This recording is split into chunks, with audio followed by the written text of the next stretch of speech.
Okay, the December 13th, 2021 Board of Adjustment meeting for the town of Fuquay-Varina is now called to order. Any exhibit shown tonight will become the property of the town. Anyone wishing to address the board tonight will be required to take an oath or affirmation issued by the clerk. Remote attendance instructions will be given by the planning director. Thank you. Tonight's meeting is hybrid, meaning it is both in-person and virtual.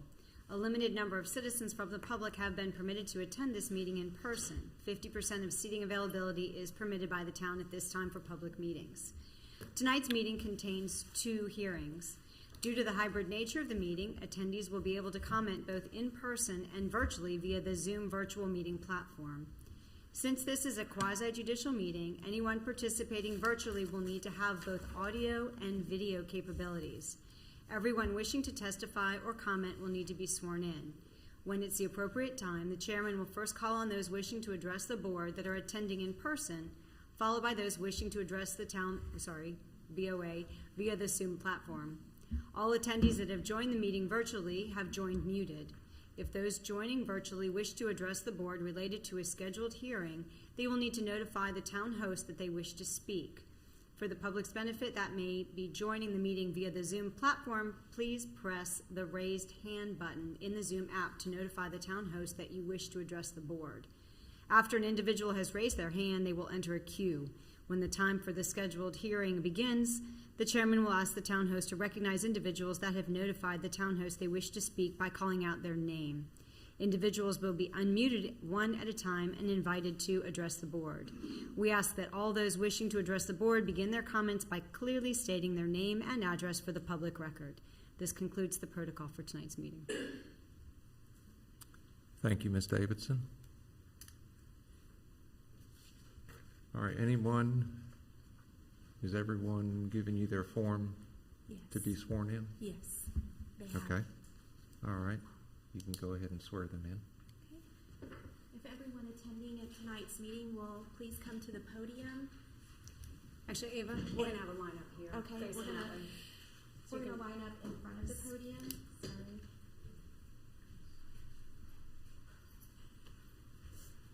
Across this way, yes, facing. Mm-hmm.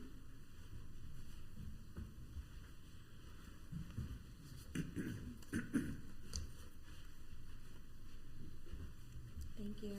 And if you will please raise your right hand. Can you hear me, Scott? Okay. And if everyone will please repeat after me. I solemnly swear to tell the whole truth and nothing but the truth, so help me God. I solemnly swear to tell the whole truth and nothing but the truth, so help me God. For evidence presented before the Board of Adjustment of the town of Fuquay-Varina, North Carolina. Thank you so much. Everyone can have a seat. Yes, are they speaking? Okay, they'll have to swear in as well. He just made an announcement that someone is coming in to the meeting and may or may not speak at tonight's meeting. Do we need to swear them in to be safe now, or? Yeah, we can. Do you want to do that online? Yes. Why don't you do that first, and then we'll see if they can. Okay. If everyone participating virtually will please turn on their cameras so that we can see you for the swearing in. Scott, have they all turned on? If they're good. Okay. If everyone will please raise their right hands and repeat after me. I solemnly swear to tell the whole truth and nothing but the truth. I solemnly swear to tell the truth and nothing but the truth. So help me God. So help me God. So help me God. For evidence presented before the Board of Adjustment. For evidence presented before the Board of Adjustment. Of the town of Fuquay-Varina, North Carolina. the town of Fuquay-Varina, North Carolina. Thank you. Will there be anyone tonight that hasn't already sworn in that needs to swear in if they plan on speaking at tonight's meeting?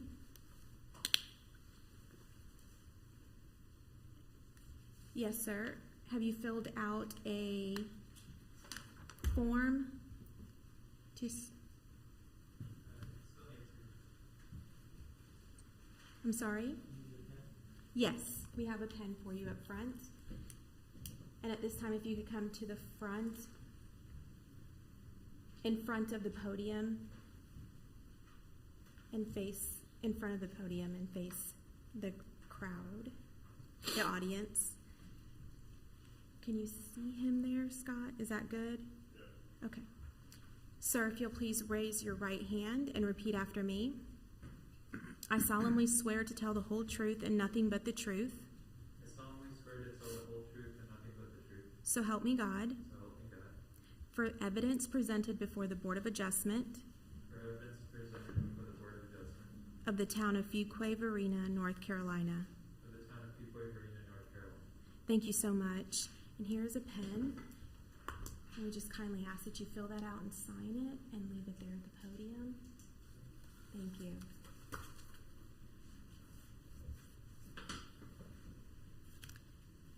Has everyone been sworn in that we're aware of? I believe so, yes. Okay.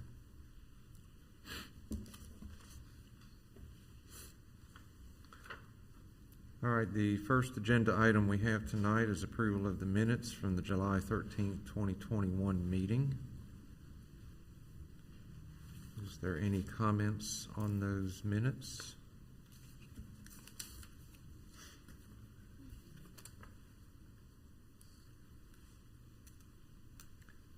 The only comment I had was on the variance motion to approve on the very last page. The motion was listed as myself, and I thought it was Bill. Did anyone have any notes to that effect?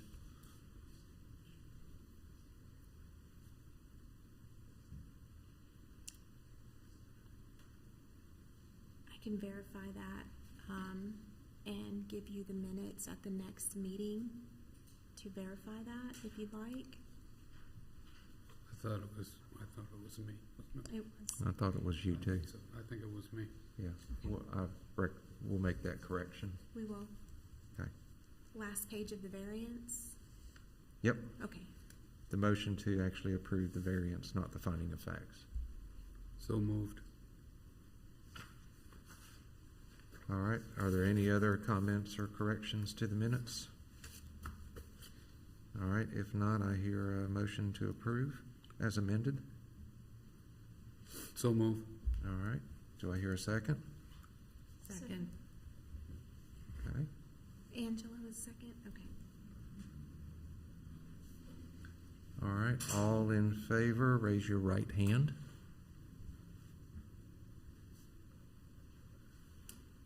All right, all opposed, like sign. All right. Minutes are approved as amended.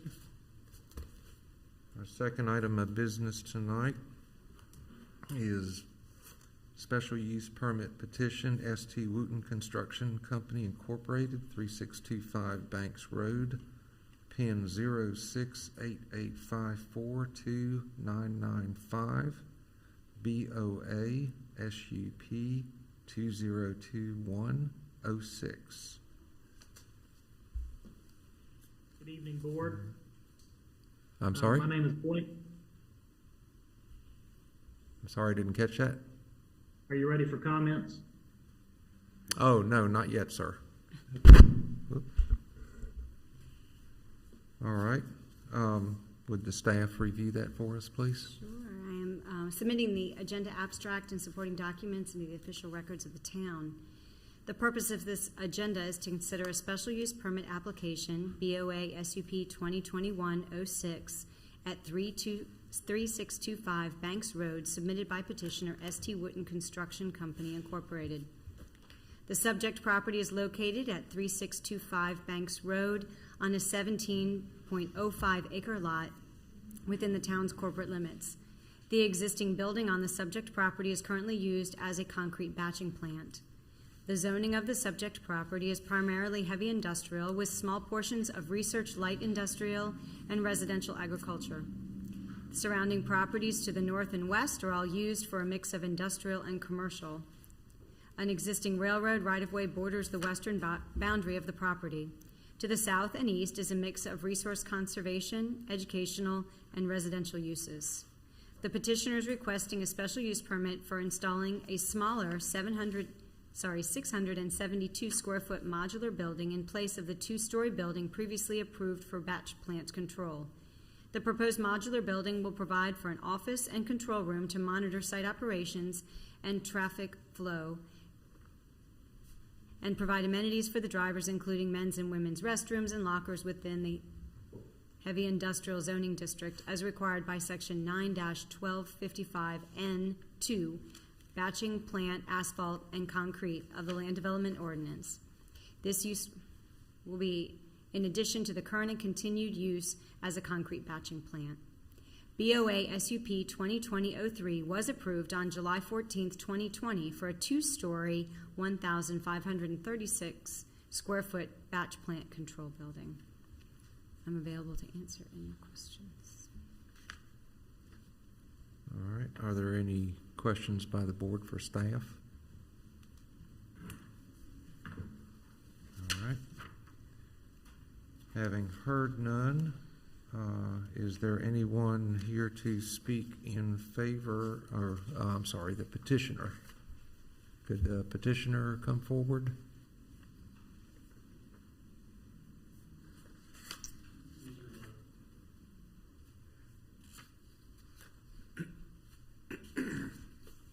Good evening. Oh, okay, I'm sorry. Can everyone hear me? Yes, sir. Could you Okay. please state your name, your address, and your occupation and experience? Sure. My name is Blake Godwin, 3801 Black Creek Road, Wilson, North Carolina, 27893. I'm the general counsel and attorney for S.T. Wooten Corporation and am the representative tonight.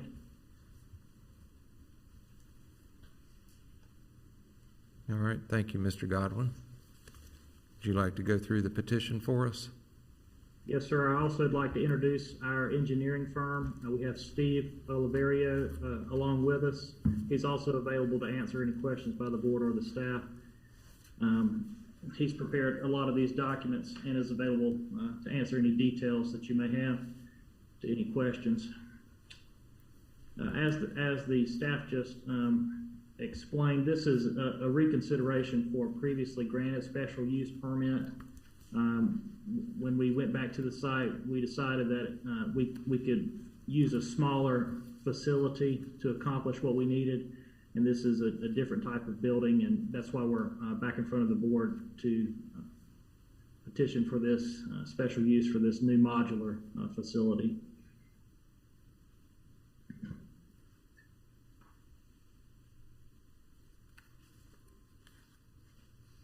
And that's really the only change from the special use permit previously granted.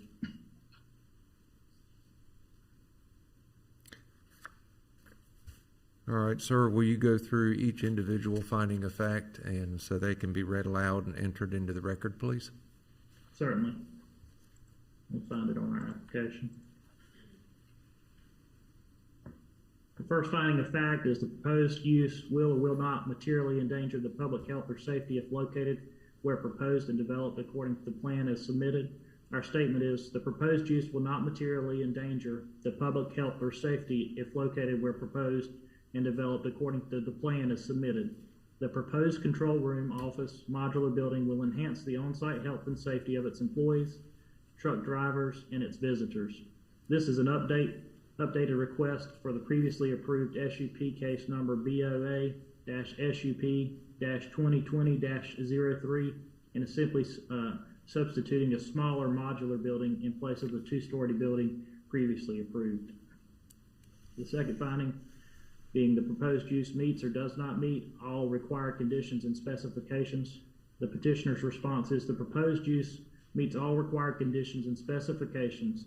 The proposed permanent 672 square foot modular building will provide for an office and control room to monitor site operations and traffic flow and provide amenities for the drivers, including men's and women's restrooms and lockers.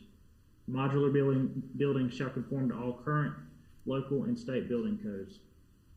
Finding number 3, the proposed use will or will not substantially injure the value of adjoining property or the use is a public necessity. The proposed use, our response to finding number 3, the proposed use will not substantially affect the value of adjoining property as the area is well screened by existing vegetation on the 3 sides and by a large industrial use to the north. Finding number 4, the location and the character of the proposed use is developed according to the plan submitted, will or will not be in harmony with the area in which it is to be located and in general conformity with the plan of development of the town of Fuquay-Varina and its ordinances. Petitioner's response is the location and character of the proposed accessory buildings will be in harmony with the heavy industrial uses within the site and the surrounding area. It will conform with the town of Fuquay-Varina ordinances. Utilities for the proposed building have been researched, evaluated, and designed as part of a previously approved SUP and site plan. And would you also go through the contributing factor descriptions as well, please? Yes, sir. As part of the required statement of justification, the petitioner shall demonstrate through factual evidence that the contributing factors listed below have been adequately addressed as applicable. Circulation. The subject property is served by one existing grandfathered in long access road leading out to Banks Road to the north. This is a private site with no public safety issues. Internal traffic flow and control is one of the reasons for this SUP request. And you can see on the site plan how the traffic flow works on the site with the new facility and the already approved concrete batching site. Parking and loading location areas. Current employee parking is provided along the north property line, approximately 50 feet south of the property line. Service entrance and areas. They're not applicable for internal operations and they meet the town's ordinances. Lighting. Internal operations are not applicable and they also meet the town's ordinances. Utilities. Utilities for the proposed building have been researched, evaluated, and designed as part of the previously approved site plan for the project. Open space and landscaping. The existing site, there's no change to the open space is proposed. Environmental protection. The existing site, there's no change to any environmental conditions in this proposal or request. And the effects on the adjacent properties, there's no foreseeable effect on any adjacent properties. Compatibility. The small size of the proposed modular building in relation to this existing large spread out industrial area would seem to have no impact to the relationship to other adjacent properties.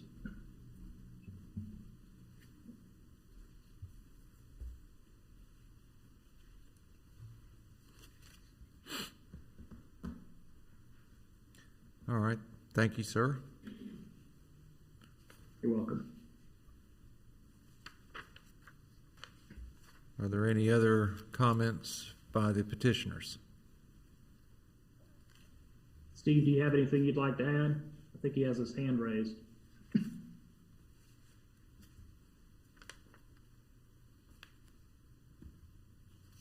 My name is Steve Oliverio. I'm with Bartlett Engineering, 1906 Nash Street here in Wilson. I had my hand raised just to let everyone know that I'm here to answer any questions.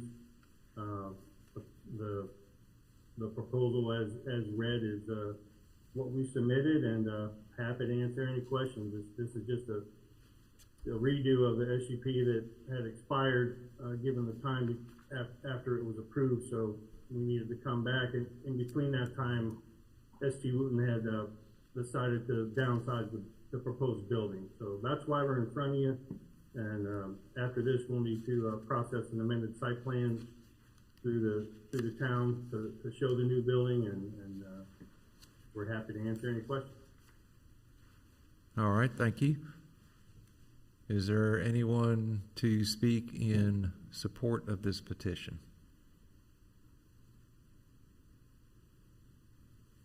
All right, is there anyone to speak in support or opposition of this petition? All right. Does the board have any questions for the town or for the petitioner? I have one. Okay. The original special use permit request was granted, but was that building a modular unit, or is this something new? I know that you're proposing that you're putting a smaller unit that's modular. Was the other unit modular or brick and mortar? I mean, I'm just curious.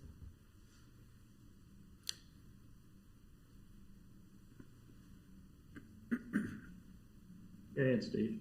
Okay,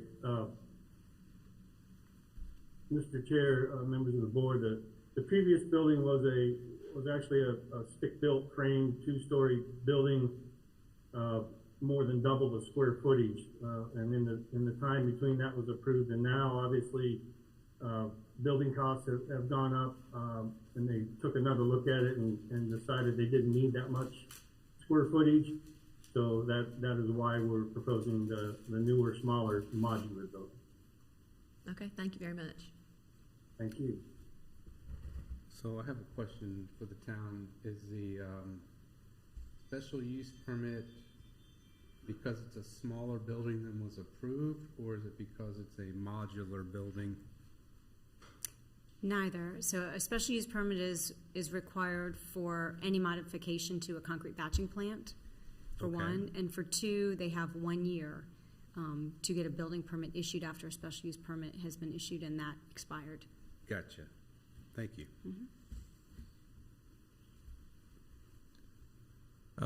Scott, can you hear everyone on the board clearly? You, Pull it down Okay. closer to you, maybe. Testing? all right. Are there any other questions for the petitioner or the town by the board?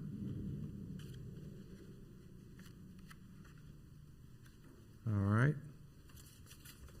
At this time, I'm going to close the public hearing and ask if there's any discussion among the board members in general before we talk about the findings of fact.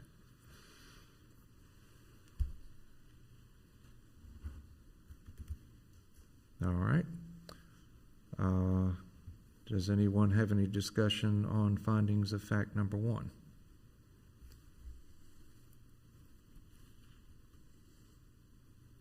Would someone like to make a motion on finding of fact number 1?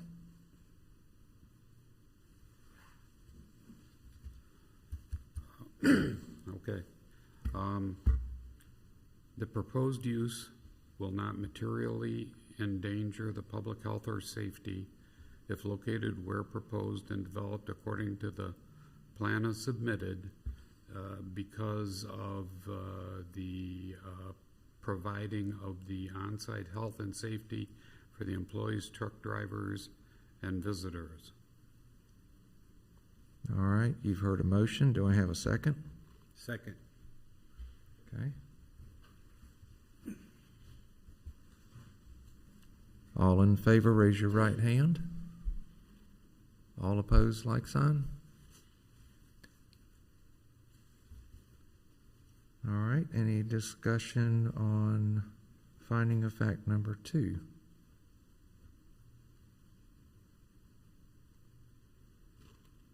All right. Is there a motion for finding of fact number 2?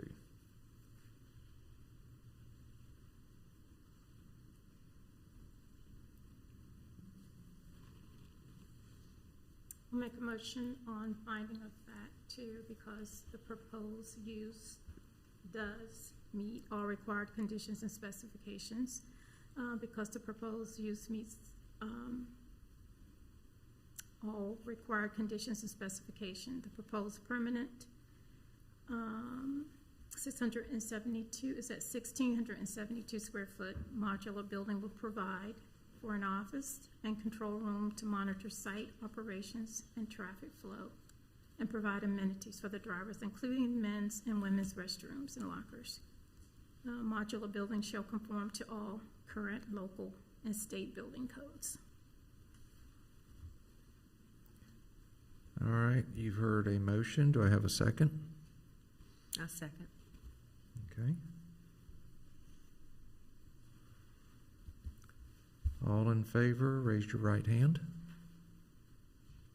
All opposed, like sign. Okay.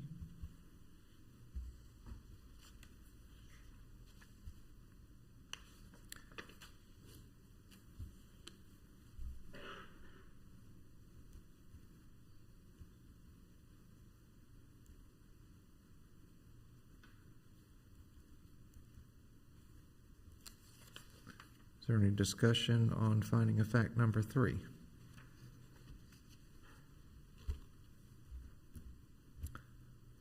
Is there a motion for finding of fact number 3? I'll motion. The proposed use will not substantially injure the value of adjoining property or the use of a public necessity,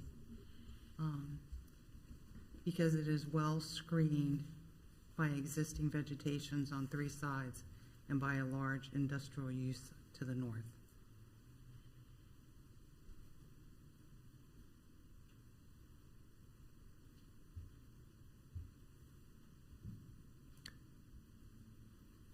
All right, you've heard the motion. Is there a second? Second. All right. All in favor, raise your right hand. All opposed, like sign.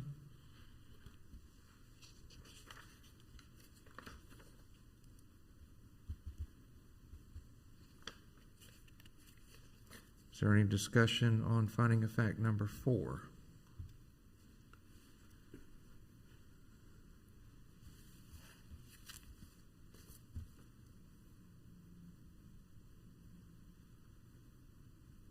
All right, is there a motion on finding of fact number 4?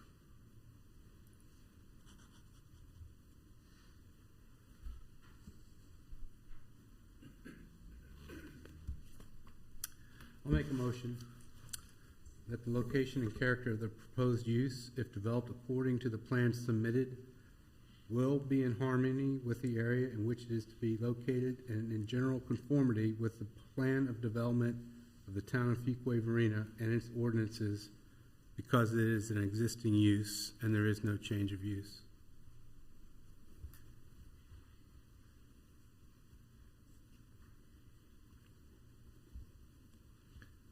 All right, you've heard the motion. Is there a second? Second. Okay, all in favor, raise your right hand. All opposed? Okay. Do I hear a motion on special use permit BOA SUP 202106? I'll make a motion that the petition be approved based on that it has passed all 4 findings of fact. Do I have a second? Second. All right, all in favor, raise your right hand. Opposed? All right. Petition BOA SUP 202106 has been approved.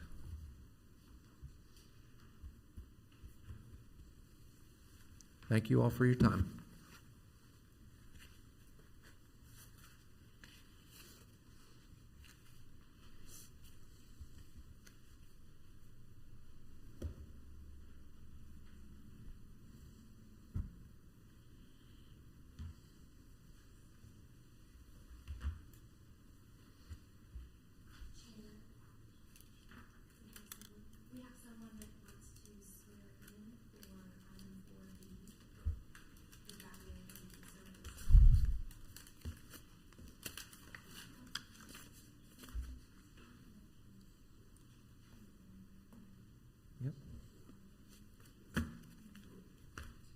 Yep, that'll be fine.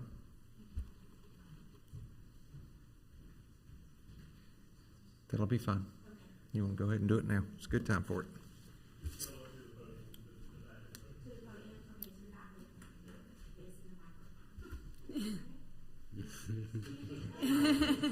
You're special. Yes. I know, right? Slide states this is a variance petition, this is a special use permit. Just this slide is up on the screen. Oh, yeah, correct. Point that out. Okay. It's correct on our iPads, I think it's just wrong. It's correct on the documentation, yes.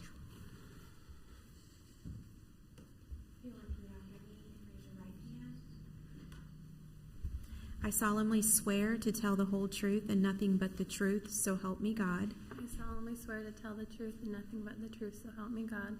For evidence presented before the Board of Adjustment For evidence presented before the Board of Adjustment of the Town of Fuquay-Varina, North Carolina. of the Town of Fuquay-Varina, North Carolina. Thank you. If you'll leave that document signed, thank you.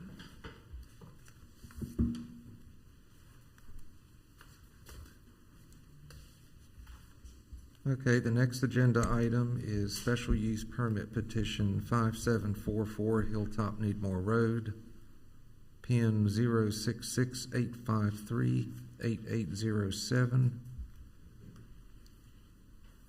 BOA SUP 202107. And this is a special use permit and not a variance as is indicated on your screens. All right. Would the town provide the overview, please? Sure. I am submitting the agenda abstract and supporting documents into the official records of the town. The purpose of this agenda item is to consider a special use permit, BOA SUP 2021-07, at a portion of 5744 Hilltop Needmore Road, submitted by petitioner Robert Shunk with 919 Storage LLC. The subject property is located at 5744 Hilltop Needmore Road on a 2.62 acre portion of the 4.39 acre lot within the town's corporate limit. The lot has an existing vacant residential structure. The zoning of the subject property is corridor commercial. Surrounding properties are a mix of residential and commercial. The Sonoma Springs subdivision north and east of the subject property is designated as small lot residential development, and the Evan Glen subdivision, catty corner to the northwest, and the Sunset Crossing subdivision directly across Hilltop Needmore Road to the south of the property are both designated as large lot residential developments. Additionally, to the east and west of the parcel are commercial properties that are designated along with the subject property as small-scale commercial center on the 2035 land use plan. The commercial property to the east is vacant, and the commercial property to the west is currently under site plan review for a gas station and convenience store. As defined in the 2035 land use plan, a small-scale commercial center is land that supports small-scale commercial centers which provide goods and services to surrounding neighborhoods. Their proximity to neighborhoods requires that operations be low intensity, unobtrusive, and at a scale and design compatible with nearby residential development. The design of neighborhood commercial centers transitions effectively between residential and non-residential uses and includes safe and convenient pedestrian and bicycle access for nearby residents. While this is primarily a commercial category, some neighborhood commercial centers may include upper-story residential. Sites also effectively minimize the impact of cut-through traffic on nearby neighborhood streets by orienting vehicle access, circulation, etc., away from residential neighborhoods. Access between residential neighborhoods and adjacent commercial uses may be limited to pedestrian facilities. The maximum floor area ratio for development in a neighborhood commercial center is 0.3 for a one-story building and 0.4 for a two-story building.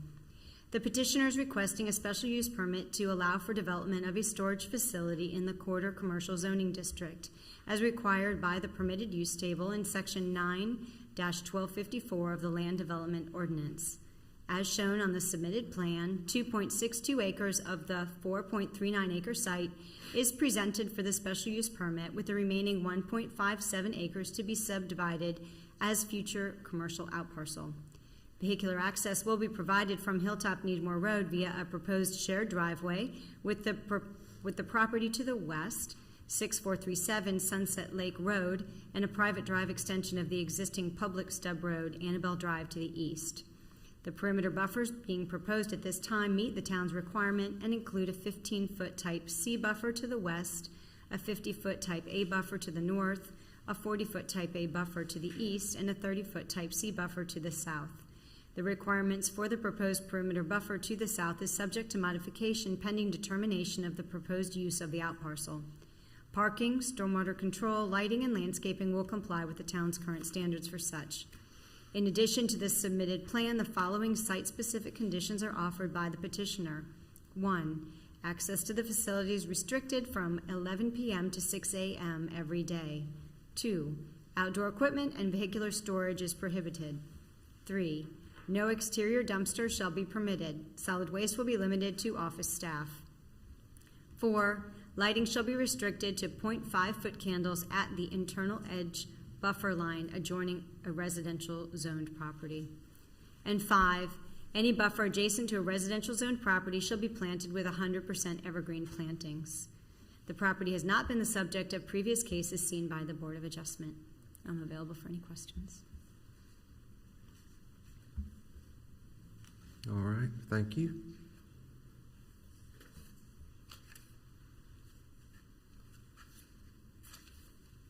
And who do we have here representing the petitioner?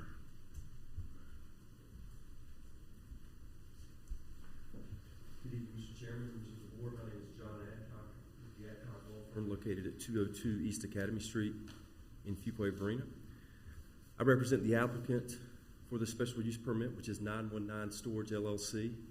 The applicant currently has a contract to purchase the property. The property is owned by multiple individuals and one business entity. Each of those individuals have granted to Joseph Carter Hicks, who's also a property owner, express authority to act on their behalf in regards to this application. I have with me tonight signed limited powers of attorney for each property owner. If the board requests that I enter that in the record, I'll be glad to do that. On behalf of the applicant, evidence will be presented by Robert Shunk, who's the entitlement manager of the applicant, Andrew S. Petty, who's a professional engineer, as an expert witness, Caroline Cheeves, who's a professional engineer, as an expert witness, and Richard Kirkland, Jr., a North Carolina certified real estate appraiser, as an expert witness. The applicant moves the board to accept Mr. Petty, Ms. Cheeves, and Mr. Kirkland as expert witnesses, and upon the completion of their respective testimonies, that they each be accepted as experts in their fields for the purposes of this hearing. During the experts' presentation, they will provide their qualifications based on their knowledge, skill, and experience, training and education. Therefore, unless otherwise requested by the board or a party with legal standing, and to hopefully produce a more efficient hearing, I will not conduct an examination for the purposes of demonstrating the expert's qualifications. If the board or a party with legal standing objects to the expert's qualifications, I will assist with qualifying the witness as an expert. At this time, the applicant requests that the application for special use permit signed by the applicant dated November 4th, 2021, along with the attachments to that application, be entered into the record and accepted as evidence in this matter. 2 expert witness reports were submitted to the town and were also included in your agenda package. One is a trip generation comparison letter dated November 10th, 2021, prepared by Caroline Cheeves of Ramey Kemp Associates. The report is being submitted as an expert opinion regarding the matters addressed therein. Ms. Cheeves' expert testimony will demonstrate that she is qualified as an expert in the field of transportation engineering. We move the board to accept Ms. Cheeves as an expert in this field and admit the trip generation comparison letter in the record as evidence. A real property appraisal consulting assignment letter dated November 13th, 2021, prepared by Richard Kirkland, was also included in your agenda package. This report is being submitted as an expert opinion regarding the matters addressed therein. Mr. Kirkland's expert testimony would demonstrate that he is qualified as an expert in the field of real property appraisals. We move the board to accept Mr. Kirkland as an expert in this field and admit the real property appraisal consulting assignment in the record as evidence. Tonight's meeting is a public hearing before this decision-making board for the purpose of making a ruling on this application for special use permit. The hearing is governed by the Town of Fuquay-Varina's Land Development Ordinance, Chapter 160D of the North Carolina General Statutes and the North Carolina Rules of Evidence. A special use permit is a permit issued to authorize a land use in a particular zoning district upon presentation of competent, material, and substantial evidence establishing compliance with general standards and specific standards as found in the ordinance. This is not a legislative proceeding, and the major distinction being that this board must rely on competent material and substantial evidence in making its findings of fact and its ruling. You will not find a bigger proponent of public participation in government as me. It's an essential part of our process, but tonight's hearing has limitations because it's quasi-judicial. Tonight's hearing is a formalized means of gathering relevant evidence, not an opportunity for citizens to speak their minds, as is the case for a public hearing for a legislative matter. In order for an individual to present evidence for which this board can rely on, that individual must have standing to appeal this decision or be a representative of a person who has standing to appeal this decision, and that is under North Carolina General Statutes. While this board is not completely limited by the North Carolina Rules of Evidence, there are 3 specific types of opinion testimony by lay witnesses that, as a matter of law, have no legal effect. Those types of lay opinion testimony are as follows. The use of property in a particular way affects the value of other property. The increase in vehicular traffic resulting from a proposed development poses a danger to public safety, and matters about which only expert testimony would generally be admissible under the Rules of Evidence. Lay witness testimony involving these 3 types of opinions under North Carolina General Statutes are deemed conclusively incompetent evidence. That is, as a matter of law, the board cannot use lay witness opinions on these matters. Yes, property owners in the near vicinity of this property can come forward and speak to this application, but expert testimony is required to address those 3 things. There was a site plan submitted with the application, and the site plan will be used to assist in providing evidence tonight regarding the general and specific standards this application must satisfy. Under the town's land development ordinance, the purpose of the site plan presented in the application and during the hearing is to provide documentation and information supporting the evidence presented. If the board approves this special use permit application, it is not approving the site plan. The board is only approving the use that may be developed on this property as a special use permit. If the permit is granted, the applicant will submit a site plan that, in accordance with the town's site plan processes, the town staff will review and work with the applicant on that to get it approved. But this is not a hearing. We have the site plan for demonstrative purposes. It is not something that this board under the town's LDO is acting on. The evidence presented tonight will demonstrate that the general and specific standards contained in the town's LDO are satisfied. The general standards are the 4 findings of fact that are in the application and in the LDO. The specific standards are found in Section 9-1255BB1 in the town's LDO. Appreciate your service on this board. At the conclusion, I will provide a closing, and at this time, I'm going to ask Robert Shunk, the entitlement manager for the applicant, to provide his testimony regarding this matter.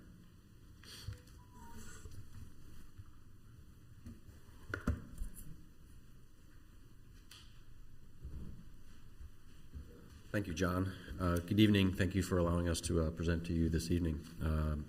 My name is Robert Shunk. I reside at 2627 University Drive in Durham, North Carolina.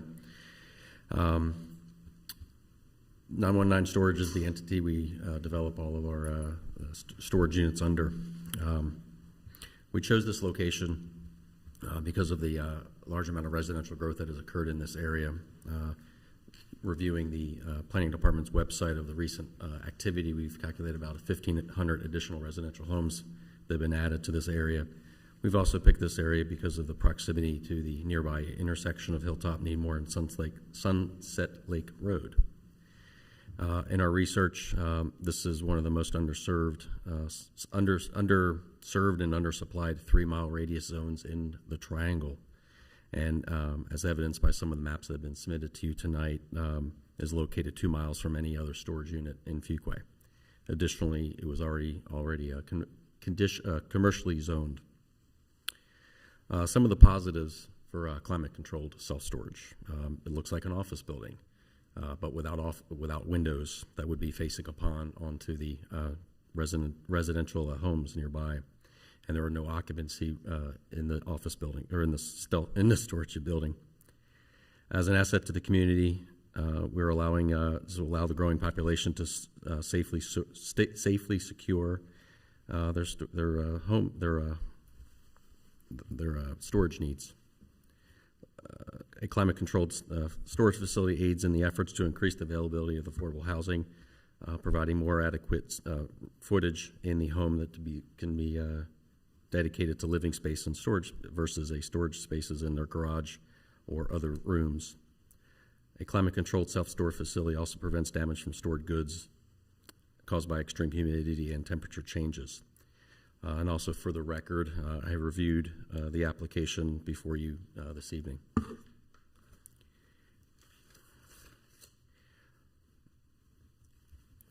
One of the conditions we did provide as a condition tonight or in the application is that we're going to restrict access to the facility between 11 p.m. and 6 a.m. So there will be no nighttime activity coming to the facility. We usually have about 1 to 2 staff members that will be at the facility during the day. In terms of amount of visitors that come to our facilities, it's about average about 25 per day. Usually that's lower during the weekday, a little bit higher on the weekends. The storage facilities will not be used for any of the following uses: manufacturing, no fabrication of goods. No one's going to be able to repair their vehicles there. No small engine repair. No one's going to be able to conduct garage sales. No retail. No commercial activities or industrial activities will be allowed on the property, subject to this special use permit. Individual storage bays will not be considered separate premises for purposes of assigning a legal address. There'll be no dry stacking of boats, no outside storage of any kind of vehicles there. All of the storage will be enclosed. No vehicle maintenance, no washing, repair of vehicles. All property, goods, materials stored in the facility will be entirely enclosed within the bays or within the building. And per the ordinance, no single storage bay will be larger than 300 square feet. Some of the storage bays are 5 by 5, 5 by 10, 10 by 30, no larger than that. And of course, no recreational vehicles will be stored on the property. We do own and operate other facilities. Some of these facilities that we've proposed some of them are 80 to 100 feet, are as close to 80 to 100 feet to existing residential homes. So this won't be the first time that we are nearby. In the exhibit that we've presented to you before, we do have a 50-foot buffer to the north, 40-foot buffer to the right, and then the homes are further set back from that. And we also intentionally tried to locate the building as far south and west as possible, furthest from the residential homes. And then in closing, this proposed use will not materially endanger the public health or safety if located in where proposed and developed according to the plan as submitted. The proposed use meets all required conditions and specifications of the town's UDO or LDO. The proposed use will not substantially injure the value of the adjoining property. The location and character of the proposed use, if developed according to the plan submitted, will be in harmony with the area in which it will be located and in general conformity to the plan of development of the town of Fuquay-Varina and its ordinances. In closing, I did walk the neighborhood on November 20th. I wanted to knock on the doors of the immediate residences that bordered our property. There was about 7 homes. I was able to speak to 3 neighbors. They did not express significant concerns. One neighbor I did speak to, he and his wife were both supportive of the project. I believe his wife did post it onto the listserv of the neighborhood that day. Did speak to that resident again last week. He did share that one of his neighbors was an astronomer, commented about light levels from security cameras or a security light from that neighbor's residence, asked him to turn it off. I think one of the benefits of our use is that there will be no windows. We won't be building parking lots right up to a buffer. We're set back from them. And also too, I think one of the other conditions the other condition we provided was about having light levels limited to the interior buffer is a condition that we would provide that a use that can be built there by right would not provide that condition. So we're also providing further light protection to the residences. And I'm here available for any questions, should you have any.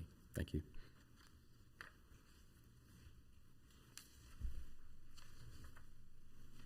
Mr. Chairman, our next witness is virtual, Andy Petty. Okay. Good evening, board. Everybody hear me okay? Yes, sir. My name is Andrew Petty. I work for the Curry Engineering Group. Our address is 205 South Fuquay Avenue, Fuquay-Varina, 27526. Just a little bit of background on myself so that you understand how I am qualified to speak on what we do here and what our role is on this project. Our role has been the site designers and civil engineers on this. I'm a graduate of NC State University with a degree in civil engineering, about 15 years of site planning and design experience, and I'm a licensed engineer in the state of North Carolina. We've worked on hundreds of projects in the area, and we have substantial experience in the town. I've been with Curry Engineering for 7, almost 8 years, working on lots of projects within the town, and very familiar with the land development ordinance. And we helped in preparation of this site plan. And as Mr. Adcock stated, the board doesn't approve the site plan. However, what we did was try to show you the bones behind it, and I'd like to take some time to go over that site planning just to help you understand how we laid it out and how that basically adheres to the requirements in the specific requirements in Article F of 9-1255 BB1, which is towards warehouses and climate-controlled storage buildings. The first thing that we did when we tried to lay the site plan out was adhere to the large buffers, as Mr. Shunk and Mr. Adcock have pointed out, and staff has pointed out. We have a 50-foot buffer to the north and a 40-foot buffer to the east, and those are to protect those residential areas. You'll notice the buffer is bigger to the north, and that is because the residential properties are bigger to the north than they are to the east. So following the UDO requirements there, with the added condition that anything that gets put in those buffers would be evergreen screening, so that they stay full year-round. One thing we did when we looked at this property, kind of subdividing it out, was to ensure that we had at least 2 acres of property, and to ensure that the circulation around it was adequate. If you look at the circulation on this particular site, the main goal was to utilize the shared drive that the Circle K, which is under review with the town right now, is to be installed, and then connect into the stub street of Annabelle Drive, and that would be required per the town's ordinance to extend stub streets. We wouldn't be extending a public road, but we would be providing a legal cross-access agreement so that you could actually get from Annabelle Drive out to Hilltop Meadmore Road, to providing an additional access way, which is beneficial to the residents. It's also beneficial to public safety to be able to get to these places and have alternate means to get to the subdivision, and also have alternate means to get to the self-storage should there be an emergency that arises with public safety, as far as police or emergency or fire. There's no other buildings on site as part of this self-storage. This is a one building situation, so we don't have any adjacencies or any separation requirements with any other buildings on this, which kind of helped with laying this building out. And as Robert mentioned, we did kind of push it as far south and as far west as we possibly could to get some more separation from those residential areas. The building right now is looking... Mr. Petty, let me interrupt Yes. for just a moment. Okay. Is Mr. Adcock, is what is showing on the screen what he is referring to? No, Mr. Chair. Is it possible to put the site plan up that was submitted? Yes. Could we display that, please? It was not put into the PowerPoint presentation, but it is one of the attachments to the agenda item. Mr. Chair, the plan that was in your agenda item is entitled Hilltop Self-Storage Overall Site Layout, prepared by Curry Engineering.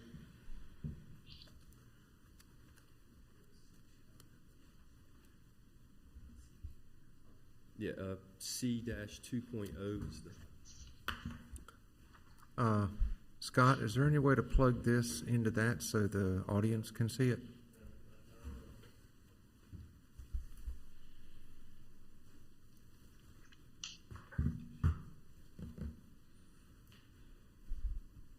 Do you all have copies? This is just a PowerPoint. The site, it was included in the agenda package. The site plan, correct? Yes, I've got a copy of it here, but for I understand. the public that is attending, I would like for them to be able to see I understand. what he's testifying to. Is there any way to print this? I can get my copies. Yeah, if you could. We're gonna go ahead and take a 5-minute recess, and I don't know. That'd be a question for the town. Let's print some copies first. I don't know. We'll take a 5-minute recess to provide the town to get some copies for the public. Shouldn't be hard to put on the Zoom. Just share screen or something. Do it all the time.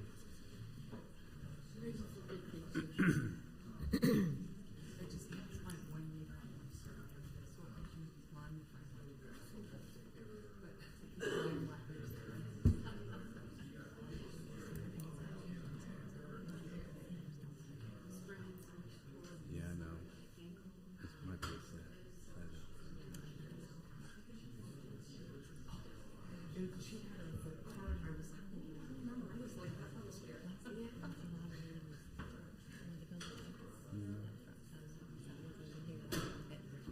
Yeah.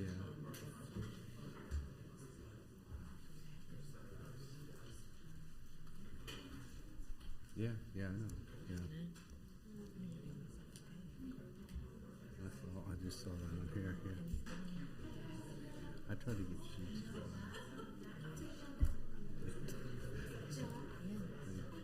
They didn't want to do that. You go ahead.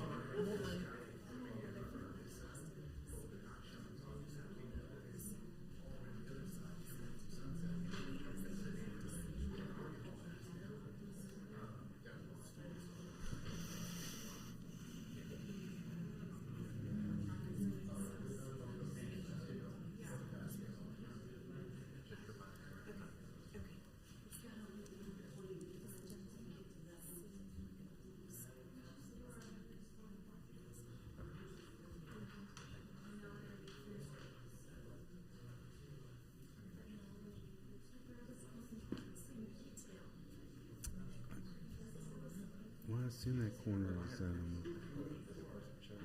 zoned for commercial. Yeah.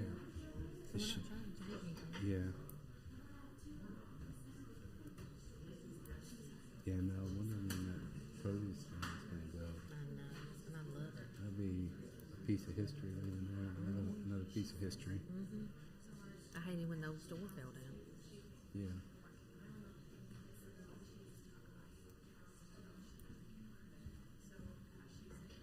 What is it across? Is it Sitco?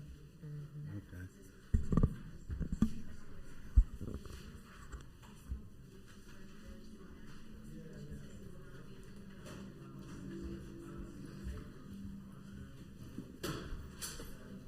So this is a problem that we don't do Variance anymore? This is what we say, function.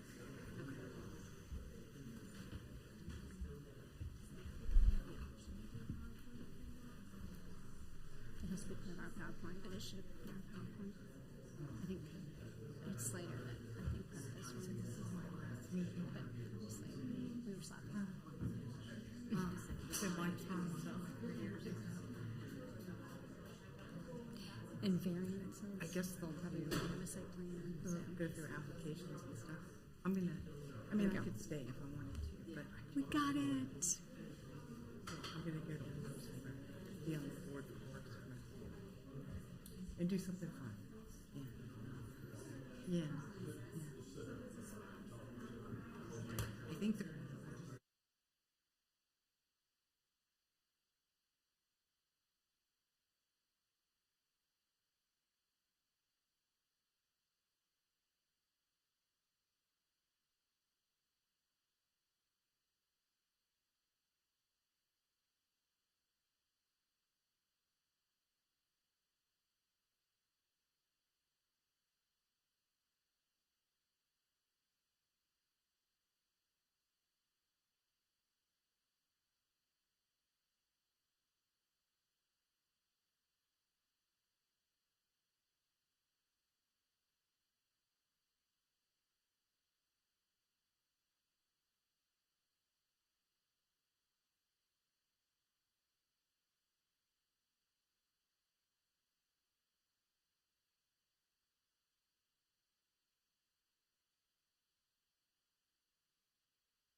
Okay, if everyone would take their seats, we're going to get started back.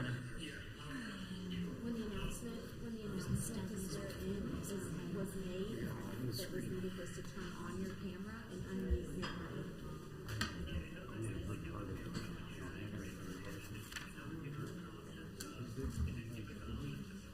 I'll have to borrow one of those. Is this yours? Oh, here.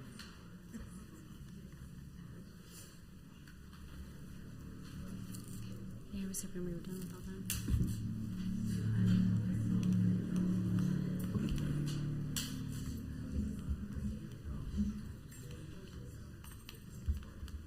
All right, Mr. Petty, sorry about that.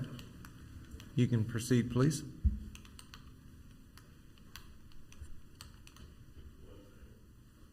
Nope.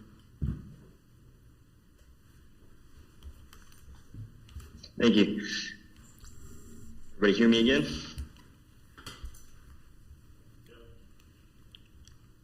I'm sorry. Did it? Yes, go ahead, Everybody can hear Mr. me Petty. now? Okay, all right.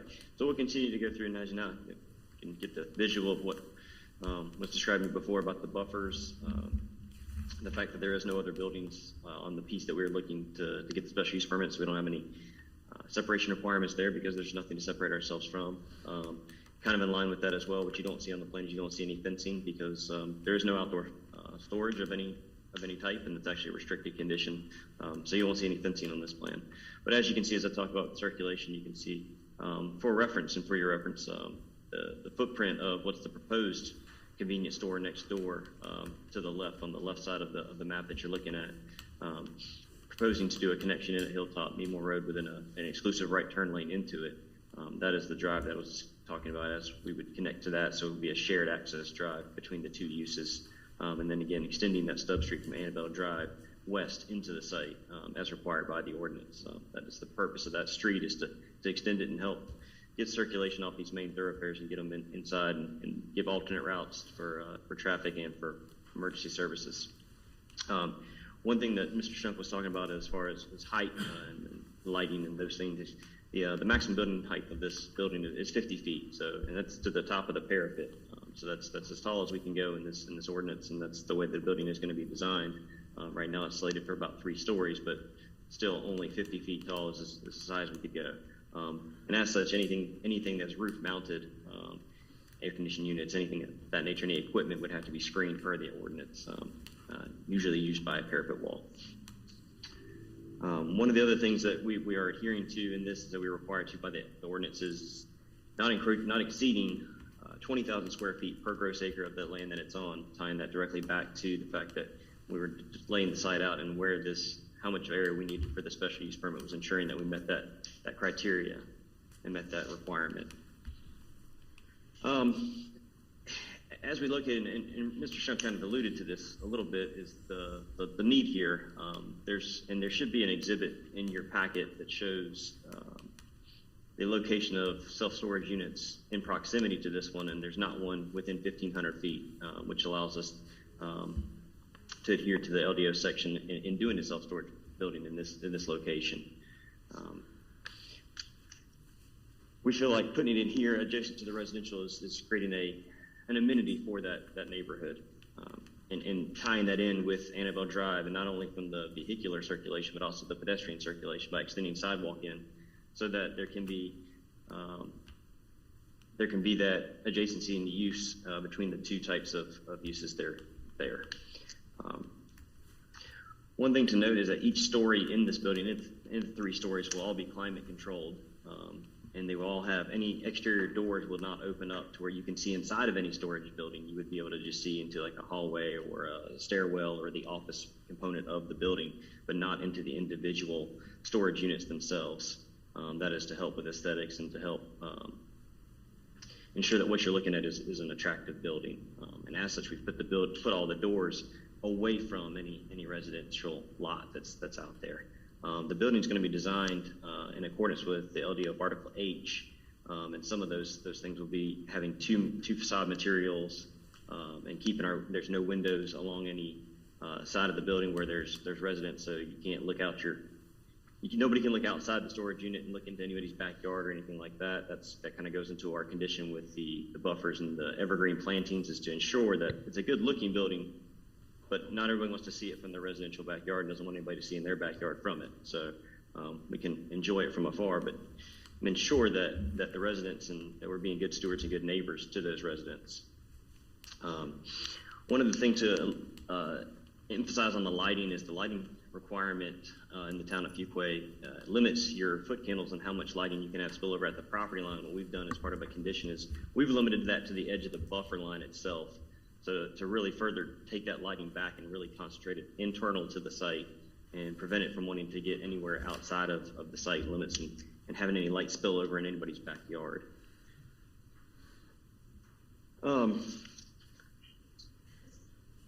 With that, is there any questions on that as it pertains to the site and how we've kind of laid it out in those conditions? If not, then I'll move towards going over the contributing factors and the descriptions in the application. But I know that's a lot to go over in one pass. No, please proceed. Okay. So we're going to go over some of the contributing factors, and we've talked a little bit about the circulation, but the access to the subject property is via the substreet from Sonoma Springs subdivision, Annabelle Drive, which is a stub street that was done as part of the Sonoma Springs subdivision, and as well as connection to the shared drive with the commercially zoned piece of property. The use of this shared drive creates a safe and convenient access point to the development for vehicular traffic and provides an alternative access way from the residential subdivision. This is a benefit because if there's something blocking the main entrance to the subdivision, it gives the residents another way out and out to the main roads. In addition to the vehicular parking or vehicular access, sidewalks are extended from the storage building directly to the public right-of-way of Annabelle Drive to provide a designated pedestrian route to the sidewalk network. And then the sidewalks are directly connected to the parking areas of the storage building to prevent pedestrians from crossing vehicular paths to access the building. So what we're doing is we're trying not to mix the vehicular traffic with the pedestrian traffic. And then in addition to the internal sidewalks, as part of the LDO, we'll be extending a 10-foot wide side path all the way along Hilltop Needmore Road that can further be continued as development increases down Hilltop Needmore Road. The parking and loading access areas, the parking for the development is in full compliance with the town of Fuquay-Varina's land development ordinance, and it's located for the ease of access to the building. It's also the location of the parking and loading zones is directly connected to the building to provide safe ingress and egress movements from the parking area to the building. In addition, we've placed those parking areas away from residential areas. The service entrance areas are located such that pedestrians do not cross the vehicular traffic to access. Service areas are shown on the south side of the building away from the residentially zoned property to prevent any noise or other nuisances to the surrounding subdivision. Neither public nor private dumpsters will be placed on the subject property to prevent visual and odor nuisances to the surrounding subdivision as well. As far as the lighting, and we'll get I'll read the conditions as well again, and then we'll talk about some of the conditions, but the lighting is in development is in full compliance with the town of Fuquay-Varina's land development ordinance, and the lighting will be constructed such that there's adequate coverage on the site while ensuring that adjacent properties will not be adversely impacted by the lighting spillover. Utilities. Public utilities are located in both Hilltop Needmore Road and Annabelle Drive. The commercial development to the west is extending public sewer through the subject property, and the sewer will have capacity to serve the development. Public water will be extended and looped from Annabelle Drive to Hilltop Needmore Road. The initial conversation with the town indicate that there is some low pressure in this water system out here. However, we have done a fire flow test, and we will be providing fire flow a model during the design of this building to ensure that it meets the North Carolina Fire Code and the town of Fuquay-Varina's fire protection specifications. Open space and landscaping. The landscaping for the development will also be in full compliance with the town of Fuquay-Varina's land development ordinance to include perimeter buffers, foundation plantings, and parking lot screening. Environmental protection. There are no known streams or stream buffers or wetlands, steep slopes, or floodplains on this property. The property does contain 3 heritage trees. 2 of the heritage trees are located outside of the required perimeter buffer and will be removed as part of the project. However, they will be replaced per section 9-1406 of the town land development ordinance. The heritage tree located within the perimeter buffer will be preserved. Effect on adjacent property. The committed condition offered as part of the special use permit are specifically targeted to limit noise, odor, lighting, and traffic around the surrounding uses. The hours of operation have been limited to times during which residents are at work to avoid peak traffic conflicts, reduce noise during quiet hours, and lighting will be limited to minimal levels at the buffer line, not the property line. Buffers along the adjacent residential property is to be 100% evergreen to prevent any lighting spillover and prevent any noise barrier year-round. To avoid the odor of vehicle emissions, there is no outdoor vehicle storage permitted. And as it relates to compatibility, the scale of the self-storage buildings are regulated to 50 feet in max height, as we've talked about, which is about 15 feet shorter than an allowed for a use by right in the corridor commercial district, which is not a self-storage building. Self-storage buildings are permitted to be in size of 20,000 square foot per gross area per acre. That's how we laid this out. And the proposed special use is under that 20,000 square feet. It's right around 15,000 square feet per gross area of the property. In addition to the scale of development, the SUP provides the surrounding areas a solution to the market need for additional climate-controlled storage. The proximity to the adjacent neighborhood with the vehicular and pedestrian connectivity provides the residents of this area a convenient and safe solution to this need. The traffic impact from the self-storage makes the SUP an ideal adjoining use to the surrounding neighborhood. As an example, the SUP's self-storage development generates approximately 85% less trips than a general office building of similar size by right in this zoning district. We've gone through the conditions, but I'll read them for you one more time. Access to this facility is going to be restricted from 11 p.m. to 6 a.m. every day. Outdoor equipment and vehicle storage is prohibited. There'll be no exterior dumpsters permitted. Solid waste will be limited to office staff, and that would be in the office use of the building itself. Lighting shall be restricted to 1/2 foot candles at the interior edge of buffer line adjoining a residentially zoned property, and any buffer adjacent to a residential zoned property shall be planted with 100% evergreen plantings. Closing, we believe that this proposed use meets or exceeds all specifications and requirements of the ordinance of the town of Fuquay-Varina and the laws of the state of North Carolina. We believe that the proposed use will not materially endanger the public health or safety if located where proposed and developing in accordance to the plan as submitted. The location and character of the proposed use is developed according to the plan submitted will be in harmony with the area in which it's located and in general conformity with the plan of development of the town of Fuquay-Varina's ordinances. And I would be happy to answer any questions that the board may have. All right, thank you. Thank you.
Sorry about that.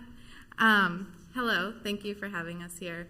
My name is Caroline Sheaves, and I work for Ramey Kemp Associates. I'm a licensed, address 5808 Farrington Place, Raleigh, North Carolina. I'm a licensed traffic engineer in the state of North Carolina. I graduated from North Carolina State University with a degree in civil engineering, and have worked in the field of traffic engineering my whole career. I was asked by the project team to perform a trip generation letter for the proposed self-storage facility and compare that trip generation to other allowed land uses under the corridor commercial zoning. The trip generation comparison letter that included my findings was submitted to the town on November 10th, 2021. Vehicle trips are calculated using the Institute of Transportation Engineers, or ITE, trip generation manual. The data within the trip generation manual is submitted by many different research centers, universities, public agencies, and even some private companies from all across the country, and is thoroughly vetted and widely used as a standard for trip generation throughout the country. This manual is updated every couple of years. September 2021 was the most recent update with the 11th edition of the manual, and that is the data that was used for the trip generation that was utilized for the report as submitted. I familiarized myself with the permitted use table found in the Town of Fuquay-Varina Land Development Ordinance. Based on my professional opinion and review of the town's LDO, mini warehouse self-storage as defined in the Trip Generation Manual is substantially the same land use as the proposed land use of this property. The two land uses that we used as a comparison, general office building and strip retail plaza as defined in the Trip Generation Manual, are permitted uses in the commercial corridor zoning district. The proposed self-storage facility is expected to generate approximately 160 daily vehicle trips, and of those daily trips, there would only be 10 peak hour AM trips and only 16 PM peak hour trips. If the site were to be developed as a general office building of the same square footage, the daily traffic would be expected to be approximately 1,300 daily trips, with over 170 peak hour trips during both the weekday AM and PM peak periods. If the site were to be developed with retail development, the daily traffic would be expected to be approximately 1,100 daily trips, with 47 AM peak hour trips and 132 PM peak hour trips. Based on these land uses and the expected trip generation, the proposed self-storage facility is expected to have minimal impact on the roadway network, and this land use would generate significantly fewer trips than either of the allowable land uses that we compared it to. Based on the town's standard specifications and construction details, a traffic impact analysis is required of developments that generate either more than 1,000 daily trips or more than 100 peak hour trips. This is a common threshold for a traffic impact analysis. These types of thresholds are set because in most cases the development would need to generate more traffic in order to have a significant impact on the adjacent roadway network. Although a traffic impact analysis is not a requirement of the proposed development, the NCDOT in town will still need to review and approve the site plan and ensure that the project is meeting the standards for providing appropriate and safe access. The development will still be required to improve the frontage of Hilltop Needmore to meet the town's community transportation plan along the frontage of the site. Based on my professional experience, education, and work on this report, the proposed use will not be expected to have a significant impact on the surrounding roads if located where proposed and developed according to the plan as submitted. Based on my professional experience, education, and work on this report, the location and character of the proposed use, if developed according to the plan submitted, will be in harmony with the area in which it is located and in general conformity with the plan of development of the town of Fuquay-Varina and its ordinances. I am available to answer any questions that you may have. Thank you.